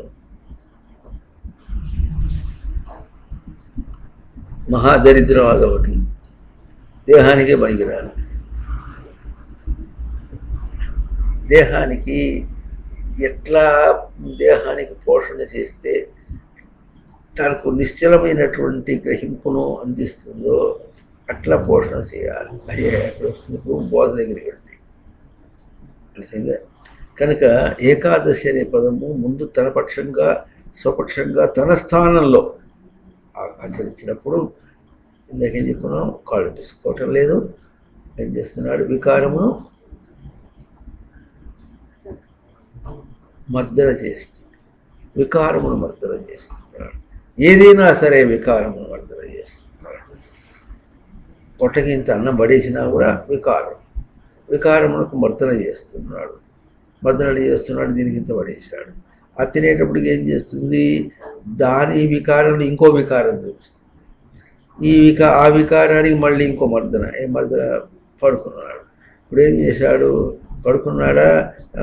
వికారమునికి మర్దన చేశాడా? ఏముంది, గుర్రు పెట్టి నిద్రపోయాడంటే అది మొద్దు, ఇది మొద్ది. అది వికారముని పోషించింది అయింది, మర్దన కాదు. అది కూడా ఒక వికారమును పోషించింది అయింది, ఇది ఇంకో వికారమును పోషించింది అయింది. ఆ తర్వాత లేచిన వాడు ఇంకే ఉంటాడు. లేవగానే ఏం కావాలి? మళ్ళీ టీ కావాలి.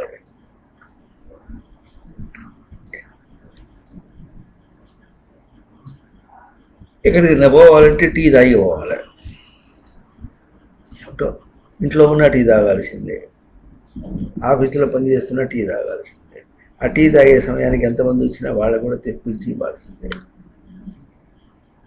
అందరూ ఏమనుకుంటారు, అక్కడికి పోతే టీ ఇస్తాడు అనుకొని ఆ సమయానికి టీ తగలాలి, ఎవరెక్కడున్నా సరే అంత సమం అని అందరూ టీ తగలబోస్తే వాళ్ళందరికీ ఆ అలవాటు చేస్తే అవుతుంది. ఆ పాపం తన పాపాన్నిలో వాళ్ళని పంచుకోమని వాళ్ళకు కూడా ఇస్తే అది ఏమైనా మర్దనం అవుతుందా? వికారానికి మర్దనం అవుతుందా?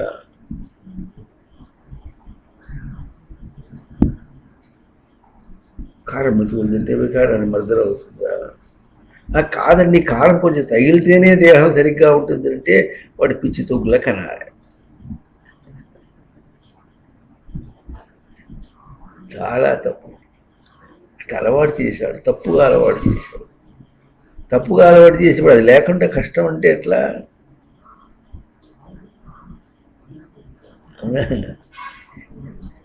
మరి ఎంతమంది చేస్తారేమో. క్రాపు కట్టుకొని చేసుకున్నటువంటి మగవాడు కూడా రోజు సాయంత్రం రాత్రి పగలు స్నానం చేసేటప్పుడు కానీ ఎప్పుడు స్నానం చేసినా తల స్నానం చేయాల్సిందే, తల మీద నీళ్ళు పోసి రుద్దుకోవాల్సిందే. ఏమింది అక్కడ, మాది క్రాపేగా, ఇంత జుట్టేగా, ఇంత జుట్టేగా అంటుంటాడు. ఇంత జుట్టేగా అంటే దానికి చెమటే చాలా ఉంటుంది. ఆ చెమట ఎప్పుడు తెలుస్తుంది? గుండు కొరిగిస్తే తెలుస్తుంది ఎంత చెమట పడుతుంది. మరి ఆడవాళ్ళు ఇంతంత పొడుగు బుట్టు పెట్టుకొని ఎక్కడ దాకా కనీసం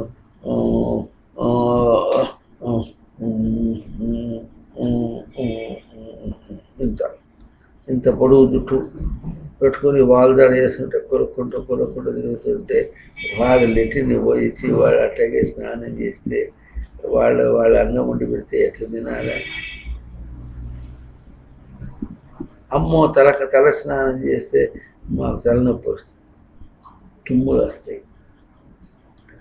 తల స్నానం చేస్తే తలనొప్పి వస్తుంది, తుమ్ములు వస్తాయి అంటే దేనివల్ల వస్తాయి?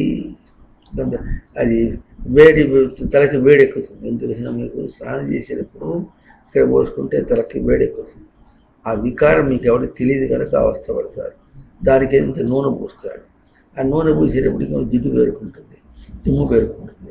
అందులో ఏం చేయాలి? వారం మళ్ళీ దానికి తలంటి పోయాలి అని ఇట్లా అల్లుకుంటూ పోతారు. వికారమును మర్దన చేసిన తప్పది ఏది?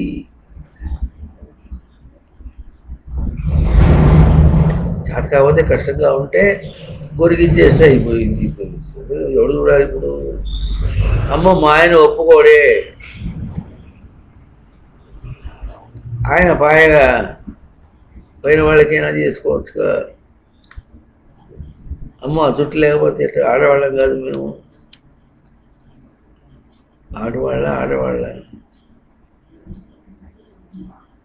ఆడవాళ్ళు అంటే గాఢ ఉన్నవాడు, ఆడువారంటే 5వ లింగం.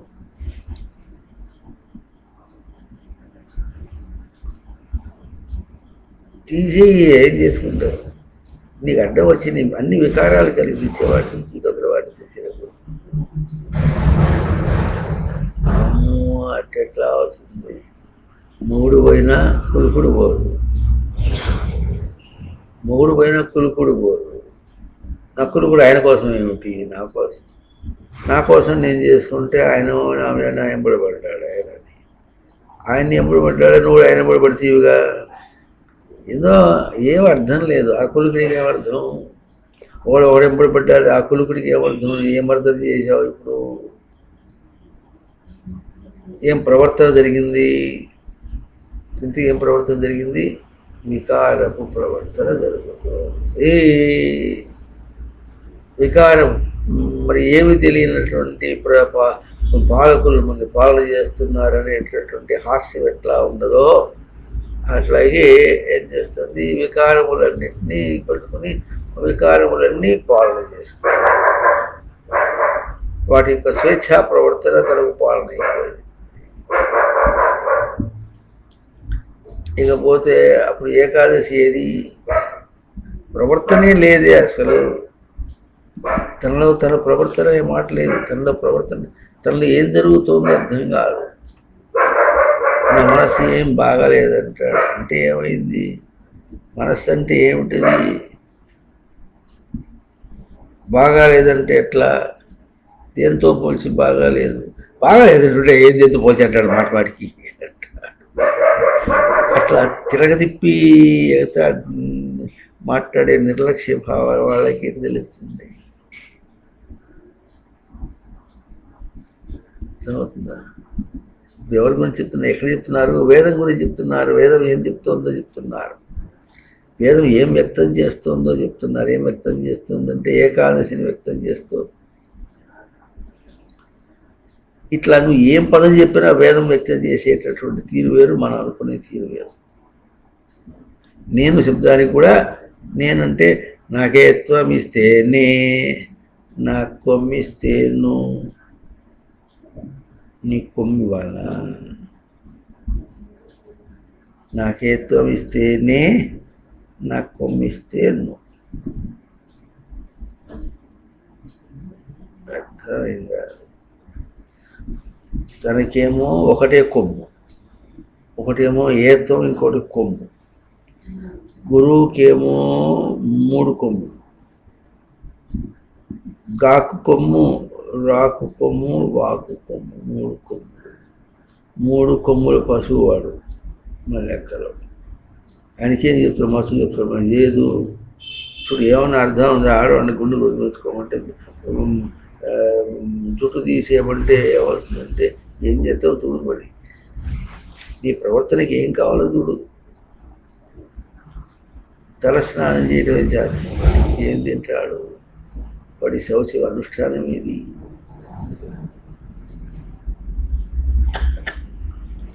ఏం పలకరించావు? ఇంకా ఏమి చేశావు? ఏం ప్రవర్తన నీది? అన్నిటినీ శౌచ అశౌచములతో చూసుకోవడం చేత కాకపోతే ఎట్లా?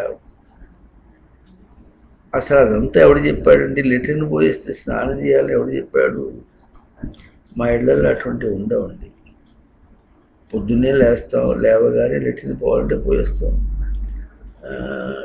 స్నానం వెంటనే నీళ్లు పోసుకోవాలి. స్నానం అనే మాట లేదు. ఎట్లా అంటే ఎవరింటో వెస్టర్న్ లెట్రిన్ ఉన్నదో వాళ్ళు ఎవరు స్నానాలు చేయరు. మహా అయితే ఏం చేస్తారు? నీళ్లు పోసుకుంటారు. స్నానం శౌచం అనేటటువంటి వాడు లేదు అక్కడ. హైజీనే లేదు. ఇంకా శౌచం ఎక్కడ ఉంది? అటువంటి వాళ్ళు ఇంకా తనలో తన ప్రవర్తన ఏది? తనలో తన ప్రవర్తన అంటే ఏమిటి? బయటంతా కూడా కనిపిస్తున్నప్పుడు కూడా దోషాన్ని గుర్తించలేకపోతే ఇక వాడు ఎక్కడ బయటపడతాడు? అసలు ఎక్కడ పులుముకున్నాడో అలుముకున్నాడో అక్కడి నుంచి ఆ బయటగా ఉన్నటువంటిది ఆ శౌచాన్ని పాటించుకుంటూ వస్తే అప్పుడు తన దగ్గర దర్శనము, ఆ ప్రవర్తన తన దర్శనం వస్తుంది. అందువల్ల బయట నియమాన్ని తప్పకుండా పాటించాలి. దానిలో ఏమీ సందేహం లేదు. తప్పించుకోవటానికి అవకాశం లేదు. అర్థమవుతుందా? ఇప్పుడు అందుకని వ్యక్తం అవుట అన్నారు. దశి భాషాయ వ్యక్తం చేయుట అన్నారు. ఆ వ్యక్తం చేయుట అన్న పదము ఇప్పుడు మన భాషగా ఇందాకేం చెప్పుకున్నాం, కేవలం తన పక్షంగా స్వరూపపక్షంగా మాట్లాడుకున్నాం. ఇప్పుడు బయటకు వచ్చి మాట్లాడితే స్వరూపపక్షంగా కాకుండా మనం ఎక్కడ తిరుగాడుతున్నామో ఆ తిరుగాడే పక్షంగా చెప్పుకుంటే అది ఎట్లా ఉంటుంది? అది మనకు లోపల ఎటువంటి భావం ఉంటే అటువంటి ప్రవర్తన చేస్తాం. మరి లోపల శుచి భావం లేకపోతే బయట అశుచిలో తిరుగుతాడు. ఆ తిరుగుతున్నప్పుడు కూడా వ్యక్తాయాం వాచి తన్ను తాను వ్యక్తం చేసుకోవాలని ప్రయత్నం చేస్తే, ఇప్పుడు తలస్నానం చేయకుండా లోపలికి వచ్చి అసలు స్నానమే చేయకుండా లోపలికి రావటం అనేటువంటి దానిలో ఇప్పుడు ఏం వ్యక్తం చేశావు అంటే తనకు శుచి యందు గ్రహింపు లేదు అని వ్యక్తమైంది. ఇప్పుడు అందరు వాళ్ళు ఏమంటారంటే శుచి లోపల ఉంటే సరిపోయిందిగా, ఇక్కడ ఎట్లా తెలుస్తుందంటే లోపల ఏం శుచి చూపించు.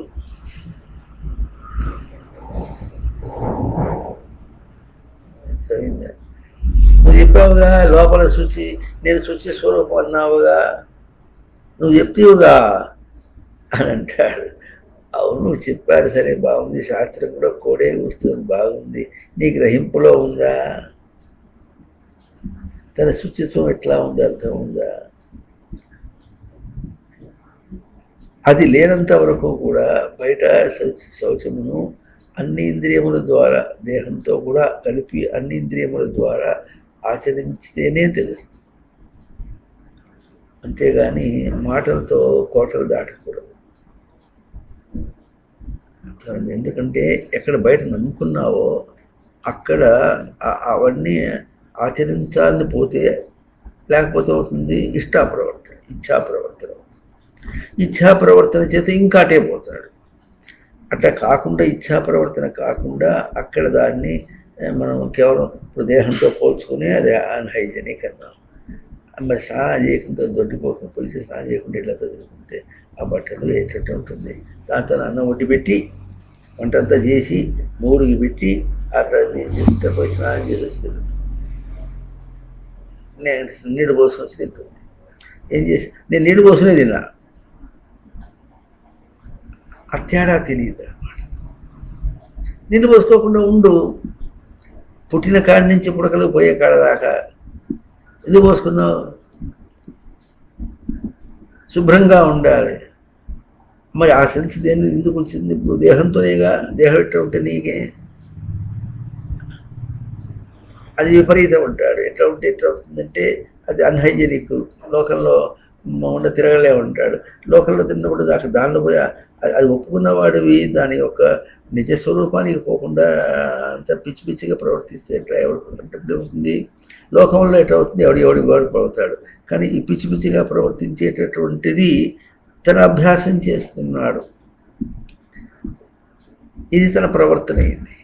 ఇది ప్రవర్తన కాదు. ప్రవర్తన అంటే తన నిజరూపంలో నిజరూపంగా ప్రవర్తించుకుంటే ప్రవర్తన. అర్థమవుతుందా లేదా? దానికి ఏం చెప్పుకున్నాం? కాళ్ళు నొప్పులుంటే కాళ్ళు పిసుకుంటున్నప్పుడు ఏమవుతుంది?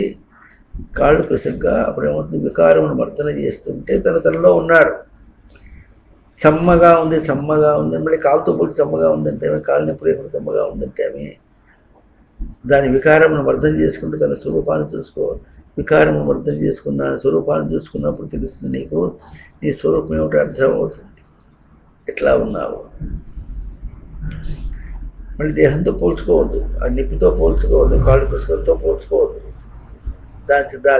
దానికి ఏం మేత పెట్టాలో మేత పెట్టేసాం, ఎప్పుడు నీ పాటికి నువ్వు.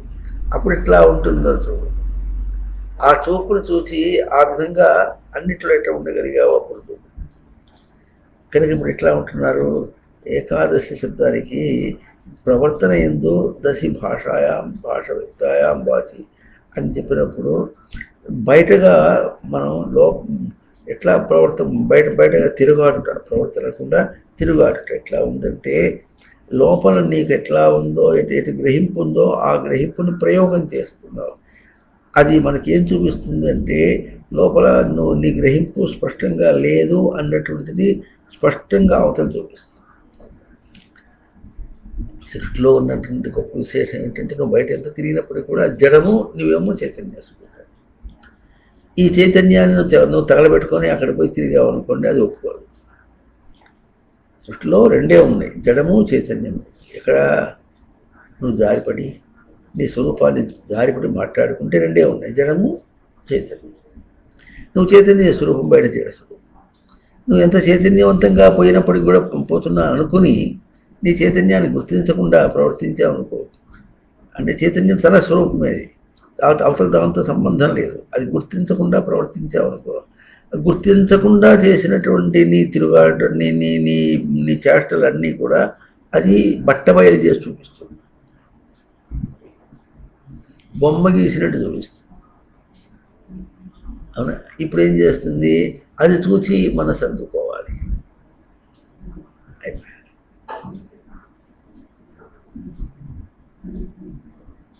కుళ్ళి కుళ్ళి కుళ్ళి కుళ్ళి కుళ్ళి తలకాయనే పోస్తుంది చెప్పి కుళ్ళుడే బాగుంది, కానీ సరిగా చేస్తే ఎట్లా ఉంటుంది చెప్పాం కదా.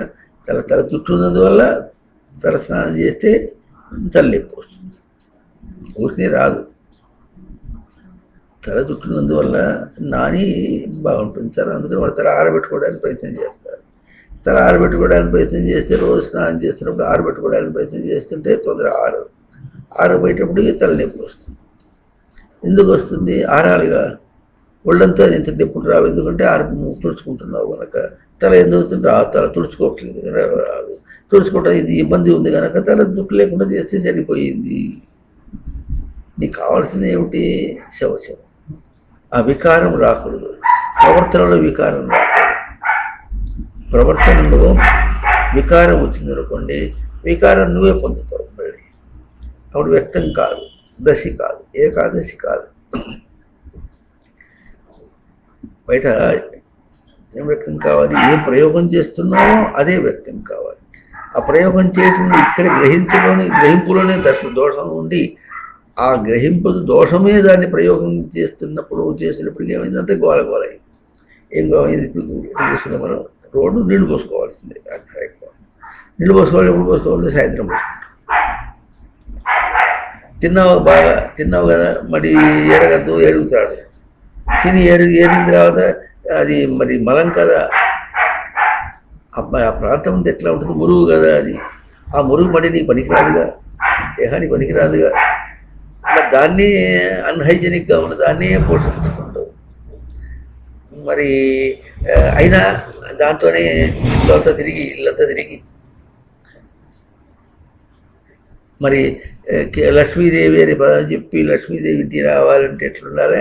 పొద్దున్నే లేచి తల స్నానం చేసి అంత అయిన తర్వాత అప్పుడు ఇల్లు ఊడ్చుకోవాలి. మనం ఏమంటాం? స్నానవంతం చేసిన తర్వాత ఈ పని చేసుకుంటూ కూర్చుంటే ఎట్లా ఉంటుంది? ఈ పాచి పని అంటారు దీన్ని వాళ్ళు. ఈ పాచి పని చేసిన తర్వాత స్నానం చేస్తే చెమట పడుతుంది. చెమట పడితే మళ్ళీ స్నానం చెయ్యి. స్నానం చేయకుండా ఇవన్నీ చేస్తే అర్థం. ఇల్లు ఊడిస్తే లక్ష్మీదేవి వస్తుందా? లక్ష్మీదేవి అంటే నువ్వు అనుకున్న ఆ లక్ష్మీదేవి అసలే రాదు. అర్థమైందా? లక్ష దర్శనాంకరయో దర్శనం అసలే కాదు. ఆ లక్ష్మి రాదు, దర్శనం కాదు. అంటే ఇహపరముల్లో కూడా ఏం లేదు. నువ్వు అనుకున్నటువంటి అర్థం రాదు, కలగదు, అది రాదు. కనుక రోజులు ఏం చేసేవాళ్ళు? గడపకి పసుపు పూసి కుంకుమ పెట్టి ముగ్గు వేసేవాడు దాని మీద. అది తొక్కి వచ్చేటప్పటికి అదంతా పోతుంది. మళ్ళీ శుక్రవారం ఏదో పెట్టి మళ్ళీ చేసేవాడు. అప్పుడేమొస్తుంది? క్రిమిసింహారిని. ఇంతే అర్థం అక్కడ, అంతగానే ఏం లేదు. అంటే ఏ శౌచమును పాటిస్తే నీకు అనుకుంటావో అప్పుడు లక్ష్మీదేవి ఇంటికి వస్తుంది, డబ్బులు ఇస్తుంది అనుకున్నాడు. లక్ష దర్శనాంకరి ఒక దర్శనం అవుతుంది. ఎప్పుడు దర్శనం అవుతుంది? అదైతే చేశాడు కానీ ఎందుకు చేశాడో తెలియకపోతే లక్ష్మి అది రాదు, ఇది రాదు, దర్శనం కాదు. కనుక ఎటు దర్శనం కావాలి? తాను ఇష్టం వచ్చినట్టుగా ప్రవర్తిస్తూ ఉంటే అది దెబ్బ కొడుతుంది. చూసారా? ఆ దెబ్బ కొట్టడంలో ఎవరు తీసుకుంటున్నాడు? తనే తీసుకుంటున్నాడు. తను తీసుకుంటున్న దేనివల్ల వస్తుంది? తన కారణంగానే తన దెబ్బ తీసుకుంటున్నాడు. ఈ మాట మనకు అర్థం కావాలి. గుహు సంబరని గుహ్యత ఇది దాచబడింది. తన లోపల నిజస్వరూపము దాచబడింది. ఎట్లా? తెలియలేక, అజ్ఞానమున తెలియలేక దాచబడింది. గుహయౌనిదే, ఇది గుహ. తన కారణం బౌనిదే. అర్థం? ఈ గుహల్లో తిరుగుతూ ఉంటే ఎట్లా? ఈ రహస్యం ఏం తెలియటం లేదు. ఈ తెలియని స్వరూపాల్లో తిరుగుతూ ఉంటే, ఈ గుహల్లో తిరుగుతుంటే క్రూరమృగాలు కావచ్చు, ఇంకేమొస్తాయి? ఎందుకు వస్తున్నాయో అది పోల్చుకోవడం అర్థం కాదు. తను జారిపడిపోయిన తర్వాత బయటకు ఎక్కాలంటే ఎక్కడ జారిపడ్డావో అక్కడ జారిపడిన దానిలో మళ్ళీ తప్పకుండా అక్కడి నుంచి బయటపడాలంటే దాని యందు నువ్వు తమోగుణంతో ఇరుక్కొని స్నానాలు చేయకుండా చేసిన అది తప్పు. రజగుణంతో ఇదే సత్యం అనుకుంటూ చేసినప్పుడు అది కూడా తప్పే. దీనివల్లనే పరమార్థం అనుకున్నా అది తప్పే. ఇది ఏం తప్పు కాదు. తన స్వరూపం తన దగ్గర ఉండాలి అంటే దేహం తెచ్చుకున్నావు కనుక దేహంతో ఏ విధంగా ప్రవర్తించాలో ఆ విధంగా ప్రవర్తించవలసిందే. ఇది సంసారాలకు తప్పదు. అవునా? అతీతులైనటువంటి వాడు ఉన్నారు, వాళ్ళతో పోల్చుకోవడం కాదు. అతీతులైన వాడు నిజ సన్యాసులకి ఉన్నటువంటి నియమాలు మనకు లేవు, వాళ్ళ నియమాలు వేరుగా ఉంటాయి. అదే వాడు దేహధ్యాస లేకుండా తిరిగినటువంటి వాడు, వస్త్రం కూడా లేకుండా తిరిగినటువంటి వాడు ఉన్నారు, వాడితో నువ్వు పోల్చుకుని ఉండలేవు. వాడు స్నానం చేయరు, తినరు, వాళ్ళు అతీతంగా ఉన్నారు. ఆ స్వరూపం కాదు మనం లేస్తే పొద్దు లేచినప్పటి నుంచి బయటకు పోయి అని నాకు కావాలి, నాకు కావాలి తిరుగుతున్నటువంటి వాడు ఇంకా అని నాకు కావాలంటే అది చెప్పడంలో పరమేశ్వరుడికి శివలింగానికి అర్చన చేసినప్పుడు కూడా అన్ని నాకు కావాలి వాడికి ఎప్పటికి కూడా నాకే కావాలి. ఏంది ఇది సోదే? ఇది ఎవరి పూజ? ప్రవర్తన ఏది? పూజలో కూడా ప్రవర్తన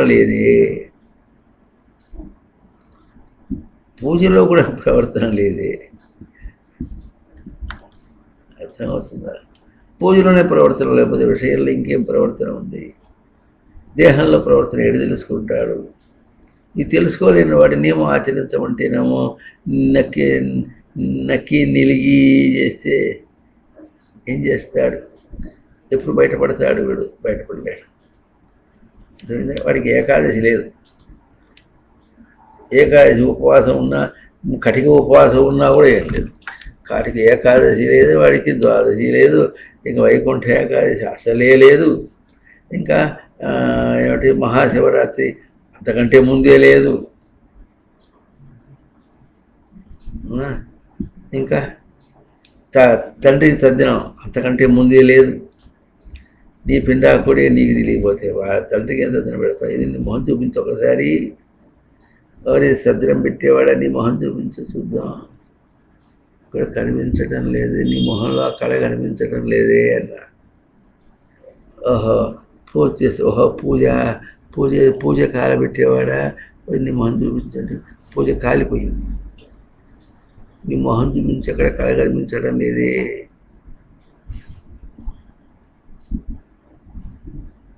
వ్యక్తమేది?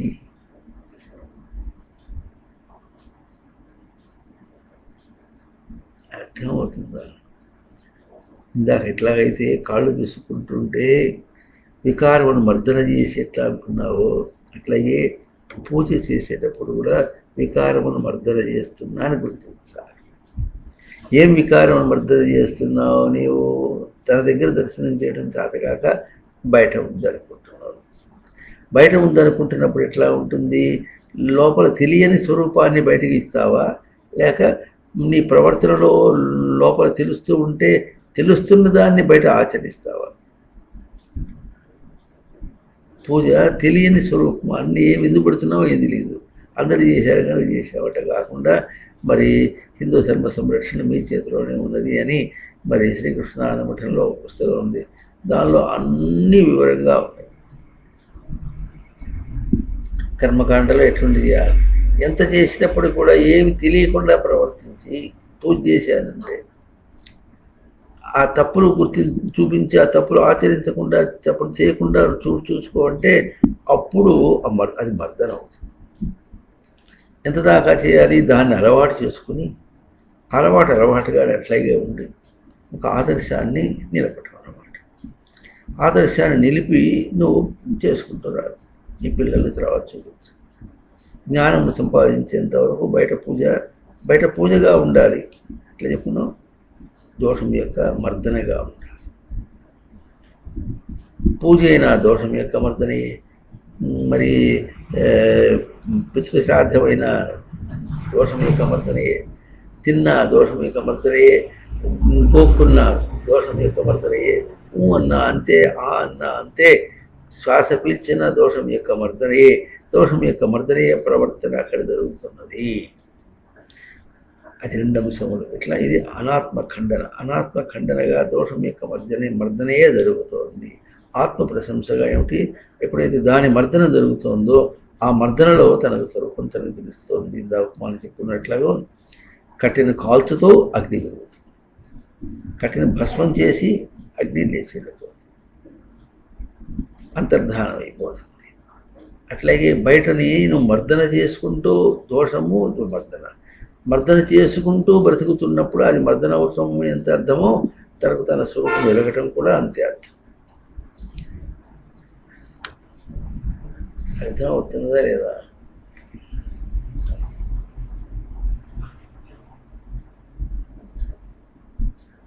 తనకు తన స్వరూపం వెలగటం కూడా అంతే అర్థం. ఇది ఆచరించితే ఏకాదశి. ఇది ఆచరించడం అనే మాట ఇవాళ ఊరికనే మనం ఎట్లా విన్నాం, సోది విన్నట్టుగా విన్నాం. బాబా బాబా బాబా పోయినప్పటి నుంచి ఒకటే సోది. నువ్వు అట్టా, నువ్వు పెట్టను, మారు మారు మారు అంటే ఏం మారాలి ఏం అర్థం కాదు. అంతా మారిపోవాలి, అవును అంతా మారిపోవాలి. అసమర్థ్యో అమృతో భవతి. నీవున్న పళంగా ఎట్టున్నావు, నీవు మరణానికి సిద్ధంగా ఉన్నావు, మరణానికి పరిగెత్తుతున్నావు, అర్హుడవు కాదు. అంటే మరణం చేత పూజింపబడిన వాడు కాదు. అర్హ పూజాయాం, మరణం చేత పూజింపబడిన వాడు కాదు, గౌరవింపబడిన వాడు కాదు. నువ్వు దానికే పోతున్నావు. ఇప్పుడు ఎవరే అమృత భవతి. అక్కడ చూడు, ప్రజలను చూడు, ప్రతి చిన్న చేష్టలో చూడు, ఏం సర్దుకుంటున్నావు చూడు. అర్థమైందే? అసలంటూ తావత్ సత్యం జగద్భాతి యావన్న న్యాయతే. ఎదగటము చేత కాకపోతేను, తన స్వరూపం ఏమిటో తెలియకపోతే ఎట్లా ఎదుగుతాడు? తెలియకపోవటం ఏమిటి? అనుభవిస్తున్నావుగా, అది నీకు నిరంతరంగా ఉందిగా. అది అనుభవించుకుంటూ బయట ఏదో తిరుగుతున్నా అనుకుంటున్నావు. అనుభవం ఒకటి, అనుకునేది ఒకటి. ఇట్లా చెప్పండి, అనుభవం ఒకటి, అనుకునేది ఒకటి. అనుభవిస్తున్నది ఒకటి, అనుకునేది ఒకటి. ఇది సూత్రం కాదు, జీవనానికి సూత్రం కాదు, ప్రాణధారణకు సూత్రం కాదు. ప్రాణధారణ అంటే ఎట్లుండాలి? ప్రాణధారణ అంటే ప్రాణధారణ, ప్రాణత్యాగం లేదు. అన్నారా? మనకి ఎట్లా ఉంది? పుట్టినవాడు చావుకు సిద్ధంగా ఉన్నాడు, ప్రాణధారణ లేదు. ప్రాణధారణ ఏమవుతుంది? క్షీణిస్తున్నది. గడచు కాలం ఆయువు క్షీణిస్తున్నది అంటే అది ఎట్లా? ఎన్నాళ్ళ బతకాలో అది తగ్గిపోతుంది.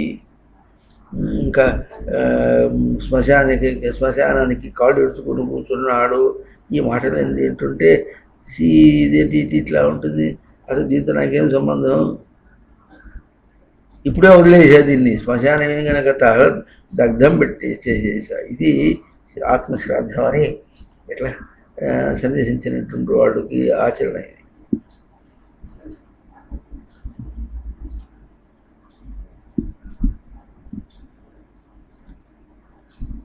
అంటున్నారా?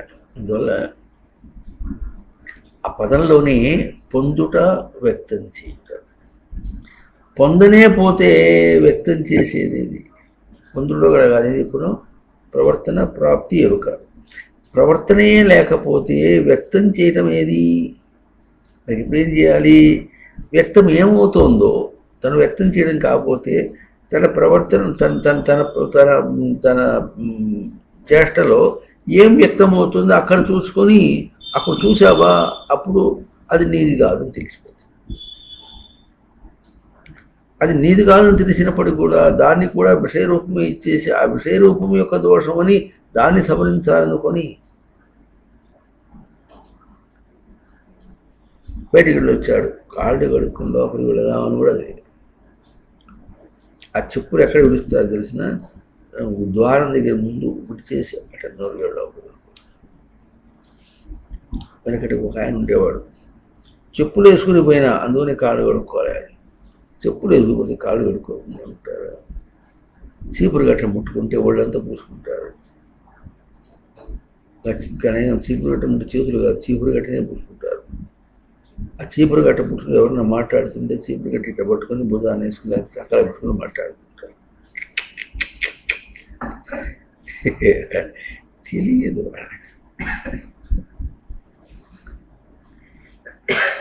ఎందుకు తెలియదు? వాళ్ళ అలవాట్లు అట్లా ఉన్నాయి. ముందు మాంసం తినే వాళ్ళకి ఏం అర్థం కాదు. దాని లోపల ఉన్నట్టు మాంసం ఈ లోపలికి ఎక్కించుకుంటునే వాడికి అసలు శుచి పచ్చి ఏం అర్థం అవుతుంది? ఏం అర్థం కాదు. మనిషి అయిన వాడు మాంసం తింటాడు. ఎట్లా తింటాడు ఏమిటి? ఉన్న మనుషులు పడేవాళ్ళు అందరూ తింటున్నారు ఇప్పుడు. అదేంట అందరూ తింటున్నారు కనుక అది సత్యం అంటే అది కూడా ఇంకో దోషం.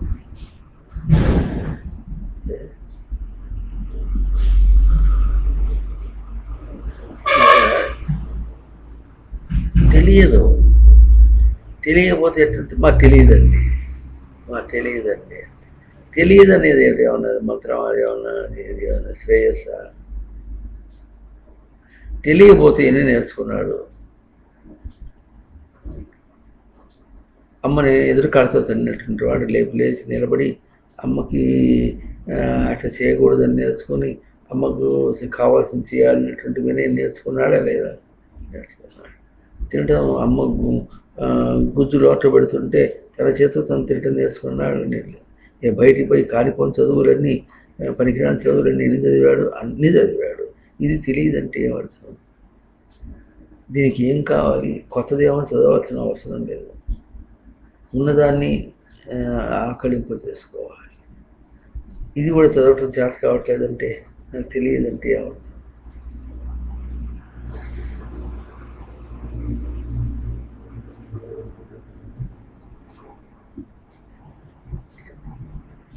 దేహంతో పోల్చుకుంటే ఎన్నుంటాయి? చూడండి, దేహంతో పోల్చుకుంటే ఇవాళ ఇంతసేపు కూర్చున్నప్పుడు ఈ కాశరేపులో ఎన్నిసార్లు ఈ దేహం ఆవరించిందో తెలుస్తుంది. ఎందుకు ఆవరించిందో, లోపల ఏం చేసింది తేడా వస్తుంది. గుర్తించవలసిన విశేషమైనటువంటి దేహం అనే కానీ ఇట్లాగే ఉంటుంది కనుక దాన్ని తప్పించుకోవాలంటే ఎట్లా ఉండాలి? దాని ప్రక్రియ నుంచి మనం శుద్ధం కావడానికి ప్రయత్నం చేస్తూ పోతుంటే చేయగా ఎంత చేసినప్పటికి కూడా ఈ దేహము అది దాని దుంపదేకపోతే ఇది మనకు ఉపకరించేది కాదు. దేహాన్ని సర్దుకుంటూ నేను ఉండాలంటే ఏమర్థం? నేను ఉండడానికి దేహాన్ని సర్దుకోవాల్సిన అవసరం లేదు. ఆ మాట ఇన్ ది రైట్ స్పిరిట్ అంటారు. ఏ విధంగా తనతో పోల్చుకుని తన గ్రహింపుకు తగినట్టుగా, తన గ్రహింపు యొక్క హోదాకు, తన గ్రహింపుకు సమ్మతిగా, తన ధారణకు సమ్మతిగా, అధిష్టాన సమ్మతిగా దాన్ని మాటికి పోల్చుకున్నప్పుడు అప్పుడు దేహం నందు తాను విలక్షణమవుతాడు. విలక్షణం అంటే తన స్వరూపాన్ని దేహం నందు ఏ విధంగానూ చూసుకోవడం అంటే సత్యం అనడు. దీనిలో నేను ఉండాలని అనుకోడు. దీనిలో నేను ఉండటం అనేటటువంటిది కాదు. ఈ దేహం కాదు, ఈ ముసలి తొత్తేంద్రాలు అనే అర్థం కాదు. దేహము అంటేనే తనకు దూరమైనటువంటిది, దాంతో సంపర్కం ఏమాత్రం ఉండకూడదు అన్నటువంటిది తనకు ఎట్లా మాటతో కాదు, వస్తుతః లోపల దర్శనము ధారణలో అయ్యి, ధారణ స్థిరత్వం అయ్యి అట్లా ఉండాలి. అప్పుడు కదా ఈ దేహాన్ని వదిలిపెట్టి నువ్వు పోయేది, అప్పుడు కదా దేహాన్ని రాకుండా నీకు పోయేది. మనం దేహం రాకుండా పోవాలని అంటలేదే, కానీ వచ్చే జన్మలైనా సరే కోటీశ్వరుడే పుడతా. ఇప్పుడు టోపీశ్వరుడైనాడు, టోపీ ఇప్పుడు కోటీశ్వరుడు అవుతాడు. ఏదో ఈ మాటలకి అర్థం లేదు. అంత అబ్సర్డిటీ. ఎక్కడ అబ్సర్డిటీ అంటే ఇహపరములకు కూడా. ఇటువంటి భావాలతో లోకంలో బయట బతకడం కష్టమే, పరమార్థంలో బతకడం కూడా కష్టమే. పొంతన లేదు, ప్రవర్తనకీను వ్యక్తం చేయడానికి పొంతన లేదు. కనుక ఇప్పుడు కనీసం అధమాధమ పక్షం ఎట్లా ఉంటుందంటే, చేస్తే నువ్వు ఎట్లా వ్యక్తం చేశావో ఆ వ్యక్తం చేసినటువంటి దోషము బయట భౌతికంగా ఎట్లా జరిగి చూపిస్తుంది. అదన్నా చూసి నేర్చుకోవాలి. ఏకాదశి అంతవరకైనా అక్కడి నుంచి ఇక్కడ దాకా ఆ నిజమైన స్వరూపం నుంచి ఇక్కడ దాకా ఎటు చూపించాలో వేదం ఆ దృష్టాంతంనే చూపిస్తుంది. కర్మకాండలో చూపిస్తుంది, ఇంకా ఉపనిషత్తు అది జ్ఞానకాండలో కూడా అదే స్వరూపాన్ని చూపిస్తుంది. నిర్లక్ష్యం చేస్తే వేదం మేము ఏం చదువుతాం వేదం అంటే ఈ మాట విను కాసింది. వేదం అంటే ఏమిటో ముందు తెలుసుకోవాలి. వేదానికి భాష్యం రాసిన వాడే కానీ వేదం అంటే ఏమిటో తెలియని వాడికి ఎట్లా అది సంస్కృత పండితుడే కానీ వేదం అంటే తెలియముంటే ఆ వేదం అంటే ఏం చెప్తుంది అసలు వేదం అంటేనే దానికి హెడ్డింగ్ అది. ఆ హెడ్డింగ్ అనే పదం హెడ్డింగ్ అంటే ఏమిటి? ఆవు అంటే ఏమంటే రాసుకుని కూర్చున్నాడు అంతే. ఆవు అంటే ఎవడప్పుడు చూసినట్టు కనిపించలేదు, అయితే రాసేస్తున్నాడు బాగా. అట్లా వేదం అంటే ఏ దర్శనములు సప్త దర్శనములు చూపించిందో అది బాగా క్షుణ్ణంగా బాగా అవగాహన చేసుకున్న తర్వాత అప్పుడు దాన్నే వ్యక్తం చేస్తున్నటువంటి సప్తదర్శనములనే వ్యక్తం చేస్తున్నటువంటి వేదముల ప్రతి పదము ఆ పదము దాన్నే వ్యక్తం చేస్తున్నట్టు దాన్ని చూస్తే అప్పుడు దాని యొక్క నిజ రూపం అర్థం అవుతుంది. ఒకటి భాషతో పోతే అర్థం ఛందో వ్యాకరణాదులచే వ్యాఖ్యానించే శాస్త్రము అర్థము తెలిసి అర్థము నేరుగాక అర్ధహీనుడయ్యే.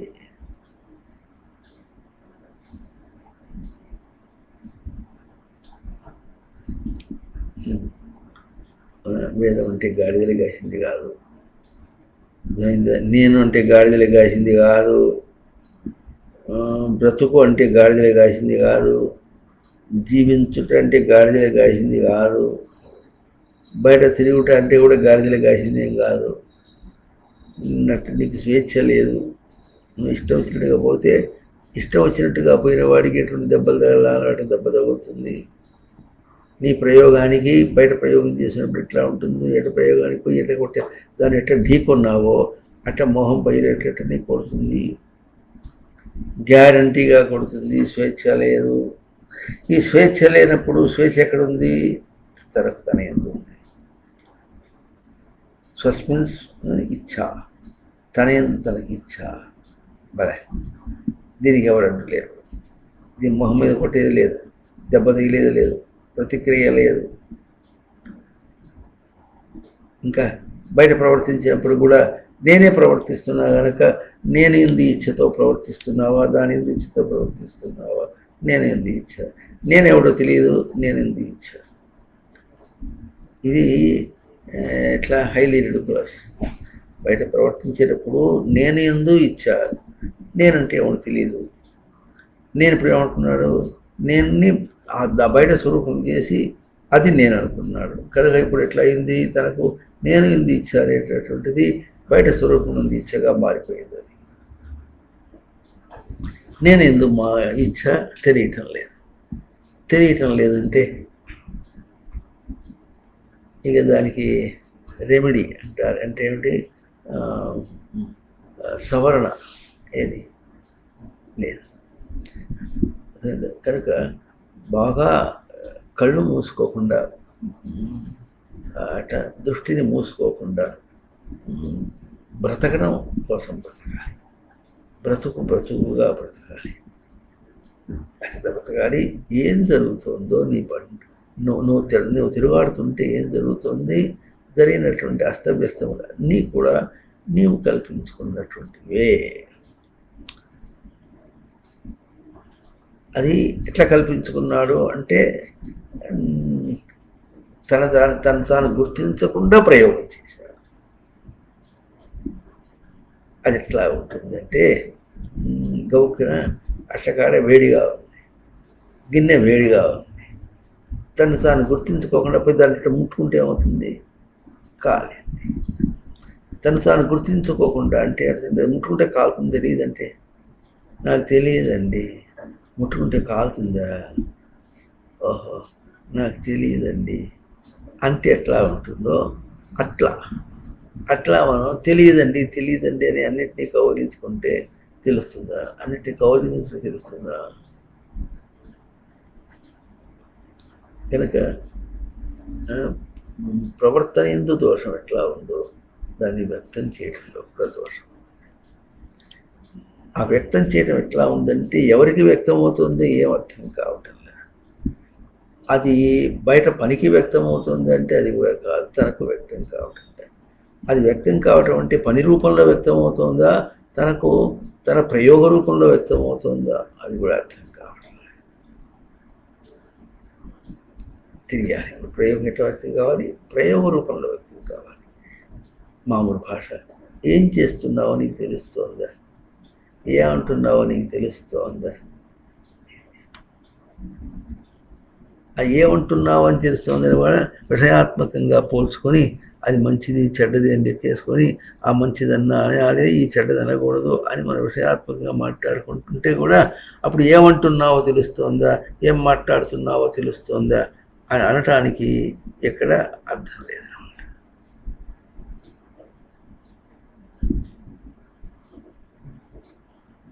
అర్థమవుతుందా? కనుక ఈ విధంగా తను ఏం ప్రవర్తిస్తున్నాడో తనకే తెలిసేటట్లుగా అది ఆ తెలియటం అనేటటువంటిది కూడా ఎంత పవిత్రమైందో. మళ్ళీ ఎట్లా మిథ్యాస్వరూపంగా ఏది ఏది ఏమో నిజంగా తెలియకుండా ఎట్లెట్లాగో అది కూడా మళ్ళీ కల్తీ స్వరూపంగా తను తాను కల్తీ చేసుకునే చివరికి వేదాంతం ఏం చెప్తుంది, ముందు తను ఎవరో తెలుసుకుంటే అప్పుడు తర్వాత అన్నీ తెలుస్తుంది. ఇటువంటి నేను బయటకి ఏం ప్రవర్తిస్తున్నానో తెలుస్తుంది. అట్లా కాకుండా బయట చేసేవన్నీ తప్పులు అన్నావు అనుకోండి, నువ్వు చెప్పవలే, నువ్వు బాగా చేసావా, నేనే తప్పు చేసేది అన్నట్టుగా వచ్చేస్తుంది. ఇప్పుడు ఆ తేడా ఎట్లా వస్తుంది, తన స్వరూపం తెలుసుకున్నాడు అనుకోండి, తప్పు తన వల్ల జరుగుతూ ఉంటే అప్పుడేమొస్తుంది, ఆ తప్పు జరిగితే తన వల్ల తప్పు అనే స్వరూపం తనకు స్వరూపం కాదు, నిజ రూపం కాదు. ఆ తప్పు నా రూపం, నేను చేసిన రూపం కాదు, నా నిజ స్వరూపంతో చేయలేదు అని తెలిసి ఇదేమో కల్పించిన రూపం. నాకు తప్పు చేయడం అనేది కల్పించిన రూపం. ఆ తప్పు బయట రూపంగా ఉందా, బయట ఇదిగా చెప్పాలనా, లేక తనకు తన ఎందు తప్పుగా తెలుసుకోవాలనా, ఇదంతా ఎప్పుడు తెలుస్తుంది. తనకు తన నిజ స్వరూపం చెప్పుకుంటాను. నిజ స్వరూపం ఏమి, అమృత స్వరూపం. అట్లా మర్త్య అమృతో భవతి. ఇది తెలుసుకున్నప్పుడు ఈ వేదవాక్యం అతడు బ్రహ్మ సమస్మృతి కఠోపనిషత్ వాక్యం.